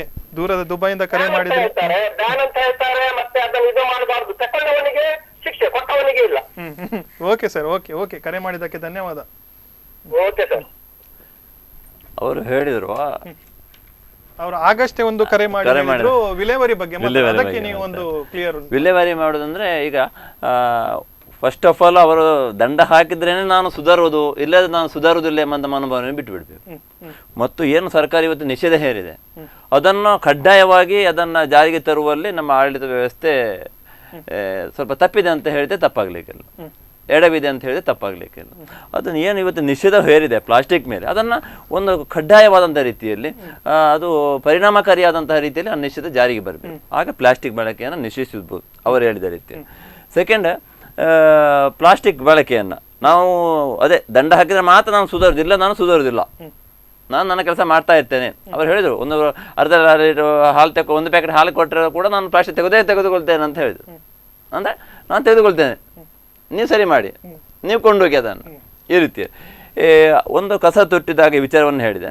ಈಗ ಮನೆಯಲ್ಲಿ ನಾವು ಕಸವನ್ನು ಯಾವ ರೀತಿಯಲ್ಲಿ ವಿಲೇವಾರಿ ಮಾಡ್ಬೋದು ಎಂಬುದರ ಬಗ್ಗೆ ಇವತ್ತು ನಮ್ಮ ಮನೆಯಲ್ಲಿ ಉತ್ಪಾದನೆ ಆಗುವಂತಹ ತ್ಯಾಜ್ಯ, ಇವತ್ತು ಹೆಚ್ಚುವರಿ ಆಹಾರ ಪದ್ಧತಿ ಇರ್ಬೋದು ಅಥವಾ ಇನ್ನೂ ಇರ್ಬೋದು, ಅದನ್ನ ಈ ಪೈಪ್ ಕಾಂಪೋಸ್ಟ್ ಮೂಲಕ, ಅದಕ್ಕೆ ಜಾಗ ಬೇಡ. ನಿಮ್ಗೆ ಗೊತ್ತಿದ್ದ ಪ್ರಕಾರ ಈಗ SLRM ಸಾಲಿಡ್ ಲಿಕ್ವಿಡ್ ಮತ್ತು SLRM ಅಂತ ಒಂದು ಸರ್ಕಾರದಿಂದ ಒಂದು ಮಾಡ್ತಿದ್ದಾರೆ. ಅಂದ್ರೆ ಹಸಿ ಕಸ, ಒಣ ಕಸವನ್ನು ಬೇರ್ಪಡೆ ಮಾಡುವಂತದ್ದು ಮತ್ತು ಎಂತ ಮರುಬಳಕೆ ಆಗದ ವಸ್ತುಗಳು, ಕೊಳೆತ ಏನು ಅದು ಒಂದು ಮಾಡ್ತಾ ಇದೆ. ಇದರ ಬಗ್ಗೆ ತಾವು ಹೀಳಿಗೆ ಕಾಂಪೋಸ್ಟ್ ಇನ್ನಷ್ಟು ಮಾಡ್ತಾ ಹೇಳಿ. ಅದೇ ಈ ಪೈಪ್ ಕಾಂಪೋಸ್ಟ್ ಮೂಲಕವಾಗಿ ನಾವು ಮನೆಯಲ್ಲಿ ಉಳಿದ ತ್ಯಾಜ್ಯಗಳನ್ನು ಅದರಲ್ಲಿ ಹಾಕಿಕೊಂಡು ಅದಕ್ಕೊಂದು ವ್ಯವಸ್ಥೆ ಇದೆ, ತುಂಬಾ ಈಸಿ ಕೂಡ ಇದೆ. ಅದ್ರ ಮೂಲಕವಾಗಿ ನಾವು ನಮ್ಮ ಮನೆ ತ್ಯಾಜ್ಯದಿಂದ ಗೊಬ್ಬರವನ್ನು ಉತ್ಪಾದಿಸಿಕೊಂಡು ಗಿಡಗಳಿಗೆ ಹಾಕುವಂತಹ ವ್ಯವಸ್ಥೆ ಇದೆ. ಆಗ ತ್ಯಾಜ್ಯ ಅಲ್ಲಿ ವಿಲೇವಾರಿ ಆಯಿತು. ಪ್ಲಾಸ್ಟಿಕ್ ನಾನು ಹೇಳುವಂಥದ್ದು ಏನು ಇವತ್ತು ದಂಡ ಹಾಕ್ತಾರೆ ಅಥವಾ ನಿಷೇಧ ಇದೆ ಎಂಬುದಕ್ಕಿಂತಲೂ ನಾನು ಪ್ಲಾಸ್ಟಿಕ್ ಅನ್ನು ಉಪಯೋಗ ಮಾಡಬಾರ್ದು, ನಾನು ಉಪಯೋಗ ಮಾಡುವುದಿಲ್ಲ, ಇದರಿಂದ ಸಮಸ್ಯೆ ಇದೆ ಎಂಬುವಂಥದ್ದನ್ನು ನಾನು ಅರಿತುಕೊಂಡ್ರೆ ನಾನು ಪ್ಲಾಸ್ಟಿಕ್ ಅನ್ನು ಮತ್ತೆ ಯೂಸ್ ಮಾಡುವುದಿಲ್ಲ, ನಾನು ಬಟ್ಟೆ ಚೀಲವನ್ನು ಪರ್ಯಾಯವಾಗಿ ಬಟ್ಟೆ ಚೀಲವನ್ನು ಉಪಯೋಗಿಸ್ತೇನೆ ಎಂಬಂತಹ ಮನೋಭಾವನೆಯನ್ನು ನಾವು ನಮ್ಮಷ್ಟಿಗೆ ಬೆಳೆಸಿಕೊಂಡ್ರೆ ನಾವು ಇವತ್ತೇ ಒಂದು ಅಧಿಕಾರದಲ್ಲಿರುವಂತಹ ಸ್ಥಳೀಯ ಸಂಸ್ಥೆಗಳನ್ನ ದೂರದಕ್ಕಿಂತಲೂ ನಾವು ನಮ್ಮನ್ನು ಸರಿಪಡಿಸಿಕೊಳ್ಬೇಕು. ಇವತ್ತನ್ನು ನೋಡಿಯಾಗಿದೆ, ಎಲ್ಲರೂ ನೋಡಿಯಾಗಿದೆ, ಯಾವ ವ್ಯವಸ್ಥೆಯಿಂದ ಕೂಡ ಅದನ್ನು ಸರಿ ಮಾಡ್ಲಿಕ್ಕೆ ಬರ್ತಾ ಇಲ್ಲ. ಇರ್ಬೋದು ಹಲವಾರು ಕಾರಣಗಳಿಂದ. ನಿಮ್ಮ ಗಮನಕ್ಕೆ ಕೊಡಿ, ನೀವು ಅಂದ್ರೆ ಶಿರುವ ಗ್ರಾಮಸ್ಥರಾಗಿ ಶಿರುವ ಗ್ರಾಮ ಪಂಚಾಯತ್ನಿಂದಾಗಿ ನಮ್ಮ ಸ್ಥಳೀಯವಾದ ಕಡಪಾಡಿ ಗ್ರಾಮ ಒಬ್ರು ಕರೆ ಮಾಡಿದವರು ಆಗ ಹೇಳಿದ್ರು, ಕಡಪಾಡಿಯಲ್ಲಿ ರೈಲ್ವೆ ಚೊಕ್ಕಾಡಿಯ ಪ್ರಕಾರ ರೈಲ್ವೆ ಪಾಸಿಗಿದೆ, ಅಲ್ಲಿ ನೋಡಬಹುದು ಯಾವಾಗ್ಲೂ ನೋಡಿದ್ರೆ ಕಸದ ರಾಶಿ, ಯಾವಾಗ್ಲೂ ನಾವು ನೋಡಿದ್ರಲ್ಲಿ 2 ಅಥವಾ 3 ನಾಯಿಗಳು ಅದನ್ನು ಪಂಚಾಯತ್ನವರು, ನಾನು ಈ ಭಾಗದಲ್ಲಿ ಪಂಚಾಯತ್ಗೆ ದೂರ್ತಾ ಇಲ್ಲ, ಪ್ರತಿದಿನ ಪಂಚಾಯತ್ನವರು ತೆಗೆದ್ರು ಸಹ ಮರುದಿನ ಅಲ್ಲಿ ಒಂದು ಕಸದ ರಾಶಿ ಇದ್ದದ್ದೇ. ಜನ ನೋಡಿ ಸಾಕಾಯ್ತು, ಎಲ್ರು ಸಹ ಅವೇರ್ನೆಸ್ ಮಾಡಿದ್ರು, ಬೋರ್ಡ್ ಹಾಕಿದ್ರು, ಎಚ್ಚರಿಕೆಯನ್ನು ನೋಡಿದ್ರು. ಆದ್ರೂ ಕಡೆಗೂ ಸಹ ಕೂಡ ಉದ್ಯಾವರ ಕಾಲೇಜಿನ ವಿದ್ಯಾರ್ಥಿಗಳು ಬಂದು ಕಸ ವಿಲೇವಾರಿ ಮಾಡಿ ಅದಕ್ಕೆ ಬೇಕಾದ ಸಾಂಕ್ರಾಮಿಕ ರೋಗ ಹಾಕದೆ ಒಂದು ಪುಡಿಯನ್ನು ಸಿಂಪಡಿಸಿ ನೆಟ್ಟು ಕೂಡ ಹಾಕಿದ್ರು. ಏನೋ ಒಂದು 4 ದಿನ ಇತ್ತು, ಈಗ ನೋಡಿದ್ರು ಅದೇ ಪರಿಸ್ಥಿತಿ. ಇದಕ್ಕೆ ಯಾರು ಹೊಣೆ? ಇದಕ್ಕೆ ಯಾವುದೇ ಸ್ಥಳೀಯ ಆಡಳಿತ ವ್ಯವಸ್ಥೆಯನ್ನ ದೂರಿಕೊಂಡು ಪ್ರಯೋಜನ ಇಲ್ಲ. ಅವರು ಬೇಕಾದಷ್ಟು ಕೆಲಸವನ್ನು ಮಾಡಿದ್ದಾರೆ ಆ ನಿಟ್ಟಿನಲ್ಲಿ. ಮತ್ತು ಇದು ಕಟ್ಪಾಡಿಗೆ ಸೀಮಿತವಾದಲ್ಲ, ಎಲ್ಲಾ ಕಡೆಗಳು ಇವತ್ತು ನಾವು ಕಾಣ್ತಾ ಇದ್ದೆ. ಆದ್ರೆ ಇವತ್ತು ಏನಾಗಿದೆ, ಆ ಮುಖ್ಯ ರಸ್ತೆ ಅದು ಅಲ್ಲೇ ಅಷ್ಟು ಡಂಪ್ ಆಗಿದೆ, ಎಷ್ಟು ಸಲ ಅದನ್ನು ತೆಗೆದ್ರು, ಏನೋ ಎಲ್ಲ ಮಾಡಿದ್ರು, ಏನು ಮಾಡ್ಬೇಕು ಅದು ಎಲ್ಲವನ್ನ ಮಾಡಿದೆ. ಇದು ಒಂದು ರೀತಿಯಲ್ಲಿ ಹಠಕ್ಕೆ ಏನಾಗ್ತದೆ, ಬಿಸಾಡಿದ್ರೆ ಏನಾಗ್ತದೆ ಎಂಬಂತ ರೀತಿಯಲ್ಲಿ ಬಿಸಾಡ್ತಿದ್ದಾರೆ, ಏನೋ ಗೊತ್ತಿಲ್ಲ ನನಗೆ. ನಾವು ನಮ್ಮ ಮನೋಭಾವನೆಯನ್ನ ಬದಲಾಯಿಸ್ಕೊಳ್ಬೇಕು, ನಮ್ಮ ಪ್ರವೃತ್ತಿಯನ್ನ ಬದಲಾಯಿಸ್ಕೊಳ್ಬೇಕು. ನೀನು ಪ್ಲಾಸ್ಟಿಕ್ ಮನೆಗೆ ತರಬೇಡ, ನೀನು ಅಂಗಡಿ ಹೋಗೋ ಬಟ್ಟೆ ಚೀಲ ಹಿಡಿದುಕೊಂಡು ಹೋಗು, ಪ್ಲಾಸ್ಟಿಕ್ ಮನೆಗೆ ಬರಲಿಲ್ಲಾಗ ಮನೇಲಿ ತ್ಯಾಜ್ಯ ಉತ್ಪಾದನೆ ಆಯ್ತು, ಒಂದು ಪೈಪ್ ಕಾಂಪೋಸ್ಟ್ ಮಾಡು, ಮನೇಲಿ ಅದನ್ನು ವಿಲೇವಾರಿ ಮಾಡು, ಅಲ್ಲಿ ನಿನ್ನ ತ್ಯಾಜ್ಯ ನಿರ್ವಹಣೆ ಆಯ್ತು. ನಾವು ಯಾಕೆ ಮತ್ತೊಮ್ಮೆ ದೂರಬೇಕು, ಮತ್ತೆ ಮಾಡಬೇಕು? SLRM ಘಟಕದ ಬಗ್ಗೆ ಇವತ್ತು ಕಳೆದ ಮುಂಚೆ ನಮ್ಮ DC ಇರುವಂಥ ಸಂದರ್ಭದಲ್ಲಿ ತಮಿಳುನಾಡಿನ ವೆಲ್ಲೂರು ಶ್ರೀನಿವಾಸನ್ ಅಂತ ಹೇಳಿ ಅವರು ಸಾಧಾರಣ 1-2 ತಿಂಗಳು ಇಲ್ಲಿ ನಮ್ಮ ಜಿಲ್ಲಾಡಳಿತ ವ್ಯವಸ್ಥೆಯಲ್ಲಿ ನಿಂತುಕೊಂಡು ತರಬೇತಿಯನ್ನು ಕೊಟ್ಟಿದ್ರು. ಆ ತರಬೇತಿಯನ್ನು ನಾನು ಕೂಡ ಭಾಗವಹಿಸಿದ್ದೆ. ಟೋಟಲ್ ಆಗಿ ಈ ತ್ಯಾಜ್ಯವನ್ನು ಯಾವ ರೀತಿಯಲ್ಲಿ ವಿಲೇವಾರಿ ಮಾಡಬೇಕು ಅನ್ನೋದು ಅದೇ SLRM ಘಟಕ. ಇವತ್ತು ತ್ಯಾಜ್ಯ ಅಂತ ಹೇಳೋದಕ್ಕಿಂತ ಅದನ್ನು ಸಂಪನ್ಮೂಲ ಎಂಬಂತ ರೀತಿಯಲ್ಲಿ ಮಾತಾಡ್ತಿದೆ. ಯಾಕಂದ್ರೆ ಘನ ಮತ್ತು ದ್ರವ ಸಂಪನ್ಮೂಲ ವ್ಯವಸ್ಥೆ ಘಟಕ ಅಂದ್ರೆ ಆ ತ್ಯಾಜ್ಯವನ್ನ ಇವತ್ತು ಸಂಪನ್ಮೂಲವಾಗಿ ಅದನ್ನ ಪರಿವರ್ತಿಸುವಂಥದ್ದು. ಇವತ್ತು ಮನೆಯಿಂದ ಏನು ನಾವು ಕಸವನ್ನ ಸಂಗ್ರಹಿಸ್ತೇವೆ ಅದನ್ನ ಕೊಂಡು ಹೋಗಿ SLRM ತರಬೇತಿ ಹೊಂದಿದಂತಹ ಇವರು ಅದನ್ನ ಡಿವೈಡ್ ಮಾಡ್ಕೊಂಡು ಎಷ್ಟು ಡಿವೈಡ್ ಮಾಡ್ತಾರೆ ಅಂದ್ರೆ ಹಸಿ ಕಸವನ್ನ ಒಣ ಕಸವನ್ನ ಮಾಡ್ತಾರೆ, ಒಣ ಕಸದಲ್ಲಿ ಕೂಡ ಬೇರೆ ಬೇರೆ ವಿಧದಲ್ಲಿ ಅದನ್ನ ವಿಂಗಡಣೆ ಮಾಡ್ತಾರೆ. ಅಂದ್ರೆ ಮನೆಯಿಂದ ತಕೊಂಡು ಹೋಗುವಾಗಲೇ ನೀವು ವಿಂಗಡಣೆ ಮಾಡಿ ತಕೊಂಡು ಹೋಗ್ತೀವಿ. ಹೆಚ್ಚಿನ ಪಂಚಾಯತ್ಗಳಲ್ಲಿ ವಿಂಗಡಣೆ ಮಾಡಿಯೇ ಕೊಡಬೇಕು ಮನೆಯಲ್ಲಿ. ಅದಕ್ಕಾಗಿ ಇವು ಕೆಲವು ಪಂಚಾಯತ್ಗಳಲ್ಲಿ 2 ಬಕೆಟ್ಗಳನ್ನ ಕೊಟ್ಟಿರ್ತಾರೆ, ಒಂದು ಹಸಿರು ಬಕೆಟ್ ಮತ್ತು ಕೆಂಪು ಬಕೆಟ್ ಕೂಡ ಕೊಟ್ಟಿರ್ತಾರೆ. SLM ವ್ಯವಸ್ಥೆಯಲ್ಲಿ ಅದು ಬರ್ತದೆ. ನಾವು ಉದಾಹರಣೆಗೆ ಈ ನಿಟ್ಟೆ ಗ್ರಾಮ ಪಂಚಾಯತ್ ಅಥವಾ ವಾರಂಬಳ್ಳಿ ಗ್ರಾಮ ಪಂಚಾಯತ್ ಸೈಡಿಗೆ ಹೋದ್ರೆ ಎಲ್ಲರ ಮನೆ ಎದುರಿಗೆ ಇಟ್ಟಿರ್ತಾರೆ, ಅಲ್ಲೇ ಇದು ಮಾಡಿ ಕೊಟ್ಟಿರ್ತಾರೆ. ಅದು ಇನ್ನು ಕೆಲವು ಪಂಚಾಯತಲ್ಲಿ ಆ ಮಟ್ಟಕ್ಕೆ ಹೋಗಲಿಲ್ಲ, ಬಟ್ ಕಸವನ್ನು ಕೊಂಡೋಗ್ತಿದ್ದಾರೆ. ಕಸವನ್ನು ಕೊಂಡೋಗಿ ಮತ್ತೆ ಅಲ್ಲೇ ಡಿವೈಡ್ ಮಾಡಿಕೊಂಡು ಅದನ್ನು ಸಂಪನ್ಮೂಲವನ್ನಾಗಿ, ಇವತ್ತು ರಟ್ಟು ಇರ್ಬೋದು, ತಲೆಯ ಕೂದಲು ಇರ್ಬೋದು, ಇಂಥ ಪ್ರತಿ ಪ್ಲಾಸ್ಟಿಕ್ಗಳು ಇರ್ಬೋದು, ಎಲ್ಲದಕ್ಕೂ ಬೆಲೆ ಇದೆ ಇವತ್ತು. ಅದನ್ನು ಅವ್ರು ಬಂದು ಕಾಂಟ್ರಾಕ್ಟ್ ಯಾರಿಗೆ ಅದನ್ನು ಗುತ್ತಿಗೆ ಕೊಟ್ಟ ಕೂಡಲಿಗೆ ಅವ್ರು ಬಂದು ಅದನ್ನು ಕೊಂಡೋಗ್ತಾರೆ, ಪಂಚಾಯತ್ಗೆ ದುಡ್ಡು ಕೊಡ್ತಾರೆ. ಈ ರೀತಿಯಲ್ಲಿ ಕಸ ತಂಡ ಅದೇ ಇವತ್ತು ತ್ಯಾಜ್ಯ ಅಂತ ಹೇಳಿದ್ರೆ ಅದು ಸಂಪನ್ಮೂಲ ಅಂತ ಹೇಳ್ತಿದ್ದಾರೆ ಇವತ್ತು ನಮ್ಮ ವ್ಯವಸ್ಥೆ. ಯಾಕಂದ್ರೆ ಅದನ್ನ ಸಂಪನ್ಮೂಲವನ್ನಾಗಿ ನಾವು ಪರಿವರ್ತಿಸುವಂಥದ್ದು SLM ಘಟಕದ ಮುಖ್ಯ ಉದ್ದೇಶ. ಈ ರೀತಿಯಲ್ಲಿ ಆಗಿ ಅದನ್ನ ಬೇರೆ ಬೇರೆ ಕಡೆಗಳಲ್ಲಿ ಇವತ್ತು ಆ ವ್ಯವಸ್ಥೆ ಇದೆ. ತ್ಯಾಜ್ಯವನ್ನ ಕೊಂಡು ಆ ರೀತಿ ಆ ಮೂಲಕವಾಗಿ ತ್ಯಾಜ್ಯವನ್ನ ವಿಲೇವಾರಿ ಮಾಡುವಂತ ವ್ಯವಸ್ಥೆ ಇವತ್ತು ನಮ್ಮಲ್ಲಿ ನಡೀತಿದೆ. ಇದೇ SLM ಇದು ಯೋಜನೆ ಬಗ್ಗೆ ತಮ್ಮ ಪಂಚಾಯತ್ ವ್ಯಾಪ್ತಿಯಲ್ಲಿ ಕೇಳಿದರೆ ಶಿರುವ ಗ್ರಾಮ ಹೇಗೆಲ್ಲ? ನಮ್ಮ ಪಂಚಾಯತಲ್ಲಿ ಎಷ್ಟೋ ವರ್ಷದಿಂದ ಒಂದು ಮಟ್ಟದಲ್ಲಿ ಡಂಪ್ ಯಾರ್ಡ್ ಇತ್ತು. ಇವತ್ತು ಏನಾಗಿದೆ, ಈ SLM ಘಟಕದ ಕೆಲಸ ಕಾರ್ಯಗಳು ನಡೀತಾ ಇದೆ. ಇವತ್ತು ಅದು ಏನಂದ್ರೆ ಕನ್ಸ್ಟ್ರಕ್ಷನ್ ಏನಿದೆ ಅದು ಆಗಿದೆ. ಈಗ ನಮಗೆ ಮತ್ತೆ ಸ್ವಚ್ಛ ಭಾರತ್ ಮಿಷನ್ನಿಂದ ಮತ್ತೆ 20 ಲಕ್ಷದ ಅನುದಾನ ಇವತ್ತು ನಮ್ಮ ಗ್ರಾಮ ಪಂಚಾಯತಿಗೆ ಬರ್ತಾ ಇದೆ. ಈಗ ನಮ್ಮ ಸದ್ಯದ ವ್ಯವಸ್ಥೆಯಲ್ಲಿ ನಮ್ಮಲ್ಲಿ ಒಂದು ವಾಹನ ಇದೆ. ಒಂದು ವಾಹನ ಇದ್ರೂ ಕೂಡ ಆಲ್ಮೋಸ್ಟ್ ಎಲ್ಲ ರೋಡ್ಗಳಿಗೆ ಇವತ್ತು ರೀಚ್ ಆಗ್ತದೆ, ಮುಖ್ಯ ರಸ್ತೆಗಳಲ್ಲಿ ರೀಚ್ ಆಗ್ತದೆ. ಶಿರುವ ಗ್ರಾಮ ಪಂಚಾಯತ್ ವ್ಯಾಪ್ತಿಯಲ್ಲಿ ಈಗ 12 ಗ್ರಾಮಗಳಿದೆ. ಈ 12 ಗ್ರಾಮಗಳಿಗೆ ಸಂಬಂಧಿಸಿದ ವಾರ್ಡ್ಗಳು, ಆ ವಾರ್ಡ್ಗಳಿಗೆ ಸಂಬಂಧಿಸಿ ಒಂದು ವಾಹನ ಸಾಕಾಗ್ತದೆ? ಹೇಗೆ ಪ್ಲಾನಿಂಗ್ ಮಾಡ್ತಾರೆ? ನಾನು ಹೇಳುವಂಥದ್ದು ಅಲ್ಲ, ಖಂಡಿತವಾಗಿ ಸಾಕಾಗುವುದಿಲ್ಲ. ಈಗ ನಮ್ಗೆ ಏನು ಮತ್ತೆ ಅನುದಾನ ಬಂದಿದೆ, ನಾವು ಇನ್ನೊಂದು ವಾಹನವನ್ನು ಖರೀದಿಸುವಂಥದ್ದು ನಮ್ಮ ಮುಂದಿನ ಸಭೆಗೆ ಅದರ ಬಗ್ಗೆ ನಿರ್ಣಯ ಆಗ್ಲಿಕ್ಕಿದೆ. ಆದರೆ ಮುಖ್ಯ ರಸ್ತೆಗಳಲ್ಲಿ ಇವತ್ತು ಎಲ್ಲ ಕಡೆ ಹೋಗ್ತಾ ಇದ್ದೇವೆ. ನನ್ನ ಒಂದು ವೈಯಕ್ತಿಕ ಅಭಿಪ್ರಾಯ ನಾನು ಕಂಡಂತೆ ಇವತ್ತು ಏನು ತ್ಯಾಜ್ಯವನ್ನ ರಸ್ತೆಗೆ ಬಿಸಾಡ್ತಾರೆ, ಯಾರು ಗ್ರಾಮಾಂತರ ಪ್ರದೇಶದಿಂದ ಅಥವಾ ಒಂದು ಹಳ್ಳಿಯ ಮೂಲೆಯಲ್ಲಿ ಇದ್ದವರು ತಂದು ಬಿಸಾಡ್ತಾ ಇಲ್ಲ ಖಂಡಿತವಾಗಿ. ಇದು ನಾವು ಏನು ಇವತ್ತು ಅತಿ ಬುದ್ಧಿವಂತರ ಅಂತ ಹೇಳ್ತೇವೆ, ಏನು ಇವತ್ತು ನಾವು ತುಂಬಾ ಶಿಕ್ಷಣವನ್ನ ಪಡೆದುಕೊಂಡವರಂತ ಹೇಳ್ತೇವೆ, ಇಂತಹವರೇ ಇವತ್ತು ತಂದು ಬಿಸಾಡ್ತಿರುವಂಥದ್ದು. ಆದ್ರಿಂದ ತುಂಬಾ ಹಳ್ಳಿಯ ಪ್ರದೇಶ ಅಥವಾ ಬಯಲು ಪ್ರದೇಶಗಳಿಗೆ ವಾಹನದ ಹೋಗ್ಲಿಕ್ಕೆ ಕಷ್ಟ ಸಾಧ್ಯ, ಅದು ಹೋಗ್ಲಿಕ್ಕೆ ಕೂಡ ಸಾಧ್ಯ ಇಲ್ಲ. ಆದ್ರೆ ಇವತ್ತು ನಾಗರಿಕರು ಬಂದು ಪಂಚಾಯತಿಗೆ ಬಂದು ನನ್ನ ಬದಿಗೆ ವ್ಯವಸ್ಥೆ ಬರಬೇಕು ಅಂತ ಹೇಳಿದ್ರೆ ಆ ಮನೆಯಲ್ಲಿ 4-5 ಮನೆಗಳು ಇದ್ರೆ ನಮ್ಮ ಪಂಚಾಯತ್ ವಾಹನ ಹೋಗ್ತಾ ಇದೆ. ಗ್ರಾಮಗಳಿಗೆ ಅವರು ನಿರೀಕ್ಷೆ ಮಾಡುದಿಲ್ಲ ನಿಮ್ಮಿಂದ, ಇಲ್ಲಿ ನಿರೀಕ್ಷೆ ಮಾಡುದಿಲ್ಲ. ಈ ಗ್ರಾಮಾಂತರ ಇದು ತುಂಬಾ ಬಯಲು ಪ್ರದೇಶದವರು ಸ್ವಲ್ಪ ಗ್ರಾಮಾಂತರ ಪ್ರದೇಶದವರು ಅದನ್ನು ನಿರೀಕ್ಷಕರು ಮಾಡುದಿಲ್ಲ. ಅವ್ರು ಏನೊಂದು ರೀತಿಯಲ್ಲಿ ಅದನ್ನು ವ್ಯವಸ್ಥೆ ಮಾಡ್ತಾರೆ ಮನೆಯಲ್ಲಿ. ಇದು ಮಾಡುವುದಂತದ್ದು ಯಾರಂದ್ರೆ ನಮ್ಮ ಇವತ್ತು ಫ್ಲಾಟ್ ಇರ್ಬೋದು ಅಥವಾ ದೊಡ್ಡ ಬಿಲ್ಡಿಂಗ್ ಅಲ್ಲಿ ಇರುವವರು ಇರ್ಬೋದು, ಇವತ್ತು ಪ್ರತಿಯೊಂದು ಕಡೆಯಲ್ಲಿ ಕೂಡ ನಮ್ಮ ವಾಹನ ಹೋಗ್ತಾ ಇದೆ. ದಿನ ಪ್ರತಿ ಕಡೆ ಹೋಗ್ತಾ ಇದೆ. ಆದಿತ್ಯವಾರ ಒಂದು ಬಿಟ್ಟು ಬೇರೆ ಎಲ್ಲಾ ದಿನಗಳಲ್ಲಿ ಹೋಗ್ತಾ ಇದೆ, ಸಂಗ್ರಹಿಸ್ತಾ ಇದೆ, ಕೊಡ್ತಾ ಇದ್ದಾರೆ. ಅದು ಕೆಲವರು ಮಾತ್ರ ಕೊಡ್ತಾ ಇಲ್ಲ. ಯಾಕೆಪ್ಪ 50 ರೂಪಾಯಿ ಅವರಿಗೆ ಪಂಚಾಯತಿಗೆ ನಾವು ಕೊಡ್ಬೇಕು ಎಂಬಂತ, ನಾ ಕಸ ಬೇಕಾದ್ರೆ ರಸ್ತೆ ಸೈಡಿಗೆ ಬಿಸಾಡ್ತೇನೆ, 50 ರೂಪಾಯಿ ಪಂಚಾಯತಿಗೆ ಕೊಡುದಿಲ್ಲ ಎಂಬಂತ ಮನೋಭಾವನೆ ಇದ್ದವರು ನಮ್ಮಲ್ಲಿದ್ದಾರೆ. ಕಾರ್ಯಕ್ರಮ ಮುಗಿಸುವಂತದ್ದಾಗಿದೆ. ಕಡೆಯದಾಗಿ ಏನು ಹೇಳಿಕೆ ಇಷ್ಟಪಡ್ತೀವಿ ಸರ್? ರಾಜೇಂದ್ರ, ನಾವು ಮುಖ್ಯವಾಗಿ ಅದೇ ಹೇಳುದು, ನಮ್ಮನ್ನು ನಾವು ಸುಧಾರಿಸಿಕೊಳ್ಬೇಕು. ನಾವು ಸುಧಾರಿದ್ರೆ ಊರು ಸುಧಾರ್ತದೆ, ಊರು ಸುಧಾರಿದ್ರೆ ದೇಶ ಸುಧಾರ್ತದೆ. ನಾನು ಎಲ್ಲರಲ್ಲಿ ಕೈ ಮುಗಿದು ಕೇಳುವಂಥದ್ದು, ದಯವಿಟ್ಟು ಪ್ಲಾಸ್ಟಿಕ್ಗಳನ್ನ, ತ್ಯಾಜ್ಯಗಳನ್ನ ಅಥವಾ ಮದ್ಯದ ಬಾಟ್ಲಿಗಳನ್ನ ರಸ್ತೆ ಬದಿಗೆ ಎಸೆಯಬೇಡಿ. ಅದಕ್ಕೆ ಸೂಕ್ತವಾದಂತಹ ವ್ಯವಸ್ಥೆ ಇದೆ ಅಥವಾ ಯಾವ ರೀತಿಯಲ್ಲಿ ವ್ಯವಸ್ಥೆ ಮಾಡಿಕೊಳ್ಬೋದು ಎಂಬುದನ್ನು ತಿಳಿದುಕೊಳ್ಳುವುದರ ಮೂಲಕವಾಗಿ, ಮತ್ತು ಕೆಲವು ನಾವು ನಮ್ಮ ಮನೋಭಾವನೆಯನ್ನ ಬದಲು ಮಾಡಿಕೊಂಡು ಪ್ಲಾಸ್ಟಿಕ್ನ ಬಟ್ಟೆ ಚೀಲವನ್ನು ಉಪಯೋಗಿಸುವಂಥದ್ದು, ಈ ರೀತಿಯ ಮನೋಭಾವನೆಯನ್ನು ಬೆಳೆಸಿಕೊಂಡು ಅಥವಾ ನೈಸರ್ಗಿಕ ನಾವು ಪರಿಸರವನ್ನು ನಾನು ಹಾಳು ಮಾಡ್ತಿದ್ದೇನೆ ಎಂಬಂಥ ಭಾವನೆ ನಮ್ಮಲ್ಲಿ ಬೆಳೆಸ್ಕೊಳ್ಬೇಕು. ಇದು ನಮ್ಮ ಮನೆಯಿಂದ ಪ್ರಾರಂಭ ಆಗಬೇಕು. ನಮ್ಮ ಮಕ್ಕಳಿಗೆ ಈ ಪಾಠವನ್ನು ನಾವು ಹೇಳಿಕೊಡ್ಬೇಕು. ಇದರ ಮುಖಾಂತರವಾಗಿ ಈ ರಸ್ತೆ ಬದಿಗಳಿರುವಂಥದ್ದು ಎಲ್ಲ ಆಡಳಿತ ವ್ಯವಸ್ಥೆ ಇರ್ಬೋದು, ಎಲ್ಲ ವ್ಯವಸ್ಥೆಗಳು ಇವತ್ತು ಆ ನಿಟ್ಟಿನಲ್ಲಿ ನನ್ನ ಲೆಕ್ಕದಲ್ಲಿ ಸೋತಿವೆ ಅಂತ ಹೇಳಿದ್ರು ಕೂಡ ತಪ್ಪಾಗಲಿಕ್ಕೆ ಎಲ್ಲ ಪ್ರಯತ್ನವನ್ನು ಮಾಡಿದೆ, ಅದು ಸೋಲ್ತಾ ಇದ್ದೇವೆ ಯಾಕಂದ್ರೆ ಜನರು ಮತ್ತೆ ಹಾಕ್ತಾ ಇದ್ದಾರೆ. ಜನರು ತಮ್ಮ ಮನೋಭಾವನೆಯನ್ನು ಬದಲಾಯಿಸಿಕೊಳ್ಬೇಕು. ನಾನು ಇನ್ನು ಮುಂದೆ ಪ್ಲಾಸ್ಟಿಕ್ಕನ್ನು ಉಪಯೋಗಿಸ್ತಿಲ್ಲ, ನಾನು ಇನ್ನು ಮುಂದೆ ರೋಡ್ ಸೈಡಲ್ಲಿ ಯಾವುದನ್ನು ಬಿಸಾಡುವುದಿಲ್ಲ ಎಂಬಂಥ ಮನೋಭಾವನೆ ನಾನು ನನ್ನಲ್ಲಿ ಬೆಳೆಸಿಕೊಂಡಾಗ ಇದಕ್ಕೆ ಒಂದು ಪರಿಹಾರ ಸಾಧ್ಯ ಇದೆ ಎಂಬುವಂಥ ಮಾತನ್ನು. ಸರಿ, ಇಷ್ಟೊತ್ತಿಗೆ ಬಂದು ಉತ್ತಮ ಸಲಹೆ ಸೂಚನೆ ನೀಡಿದ ಇಬ್ಬರಿಗೂ ಸಹ ನಾನು ಧನ್ಯವಾದ ಹೇಳ್ತೇನೆ. Thank you. ನೋಡಿದ್ರಲ್ಲ ವೀಕ್ಷಕರೇ, ಕಸದ ಸಮಸ್ಯೆ ಎಂಬುದು ಹೇಗೆ ಪರಿಹಾರ ಮಾಡಬೇಕು. ಎಲ್ಲರೂ ಹೇಳಿದ ಪ್ರಕಾರ ಮೊದಲು ನಾನು ಸುಧಾರಬೇಕು, ನಾನು ಹಾಕುವಂಥ ವಿಲೇವಾರಿ ಮಾಡುವಂತಹ ಒಂದು ಗುಣ ಬದಲಾಗಬೇಕು. ಮೊದಲಿಗೆ ನನ್ನ ಗ್ರಾಮದಿಂದ ಪಂಚಾಯತ್ ಆಗಲಿ, ದೇಶ ಆಗಲಿ, ಎಲ್ಲರೊಂದು ಮಾದರಿಯಾಗಿ ಬೆಳಿಬೇಕು, ನನ್ನಿಂದ ಬದಲಾವಣೆ ಆಗಬೇಕು ಅಂತ ಹೇಳ್ತಾ, ಕಸದ ಸಮಸ್ಯೆ ಆದಷ್ಟು ಕಮ್ಮಿ ಆಗಲಿ, ನಮ್ಮ ಒಂದು ದೇಶ ಸ್ವಚ್ಛ ಭಾರತ್ ಎಲ್ರಿಗೂ ಮಾದರಿ ಆಗಲಿ ಹೇಳ್ತಾ ಈ ವಿಶೇಷ ನೇರ ಪ್ರಸಾರ ಕಾರ್ಯಕ್ರಮವನ್ನು ಇಲ್ಲಿಗೆ ಮುಗಿಸ್ತಾ ಇದ್ದೀನಿ. ನಿರಂತರ ಸುದ್ದಿ ಮನರಂಜನೆಯಾಗಿ ನೋಡ್ತಾ ಇರಿ ಸ್ಪಂದನ.